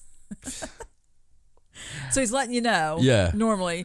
But they do note that people in Pakistan sometimes tie little tags to their birds to claim ownership. So now they just have to figure out if it actually is a coded message or if it's just someone saying, hey, this is my bird. Or a pink pigeon. Yeah, I mean, I don't think you need to, if you paint your pigeon pink, do you really need to tie numbers to it? I don't think anybody else is going to do that. No, but that's pretty insane. All kinds of animal stuff. it was, and a lot of different of the same countries, you know, different stories from the same country. So very interesting news cycle. I think. Very weird, man. Very, very strange. Thank you, though. You're welcome. All right, well, that's going to do it for us. And wow, what a wacky episode. Yes. I don't really know what to say other than that, except we'll be back very soon. And for my lovely wife, Stacey, my name's John, and so long from the Sideshow. Good night.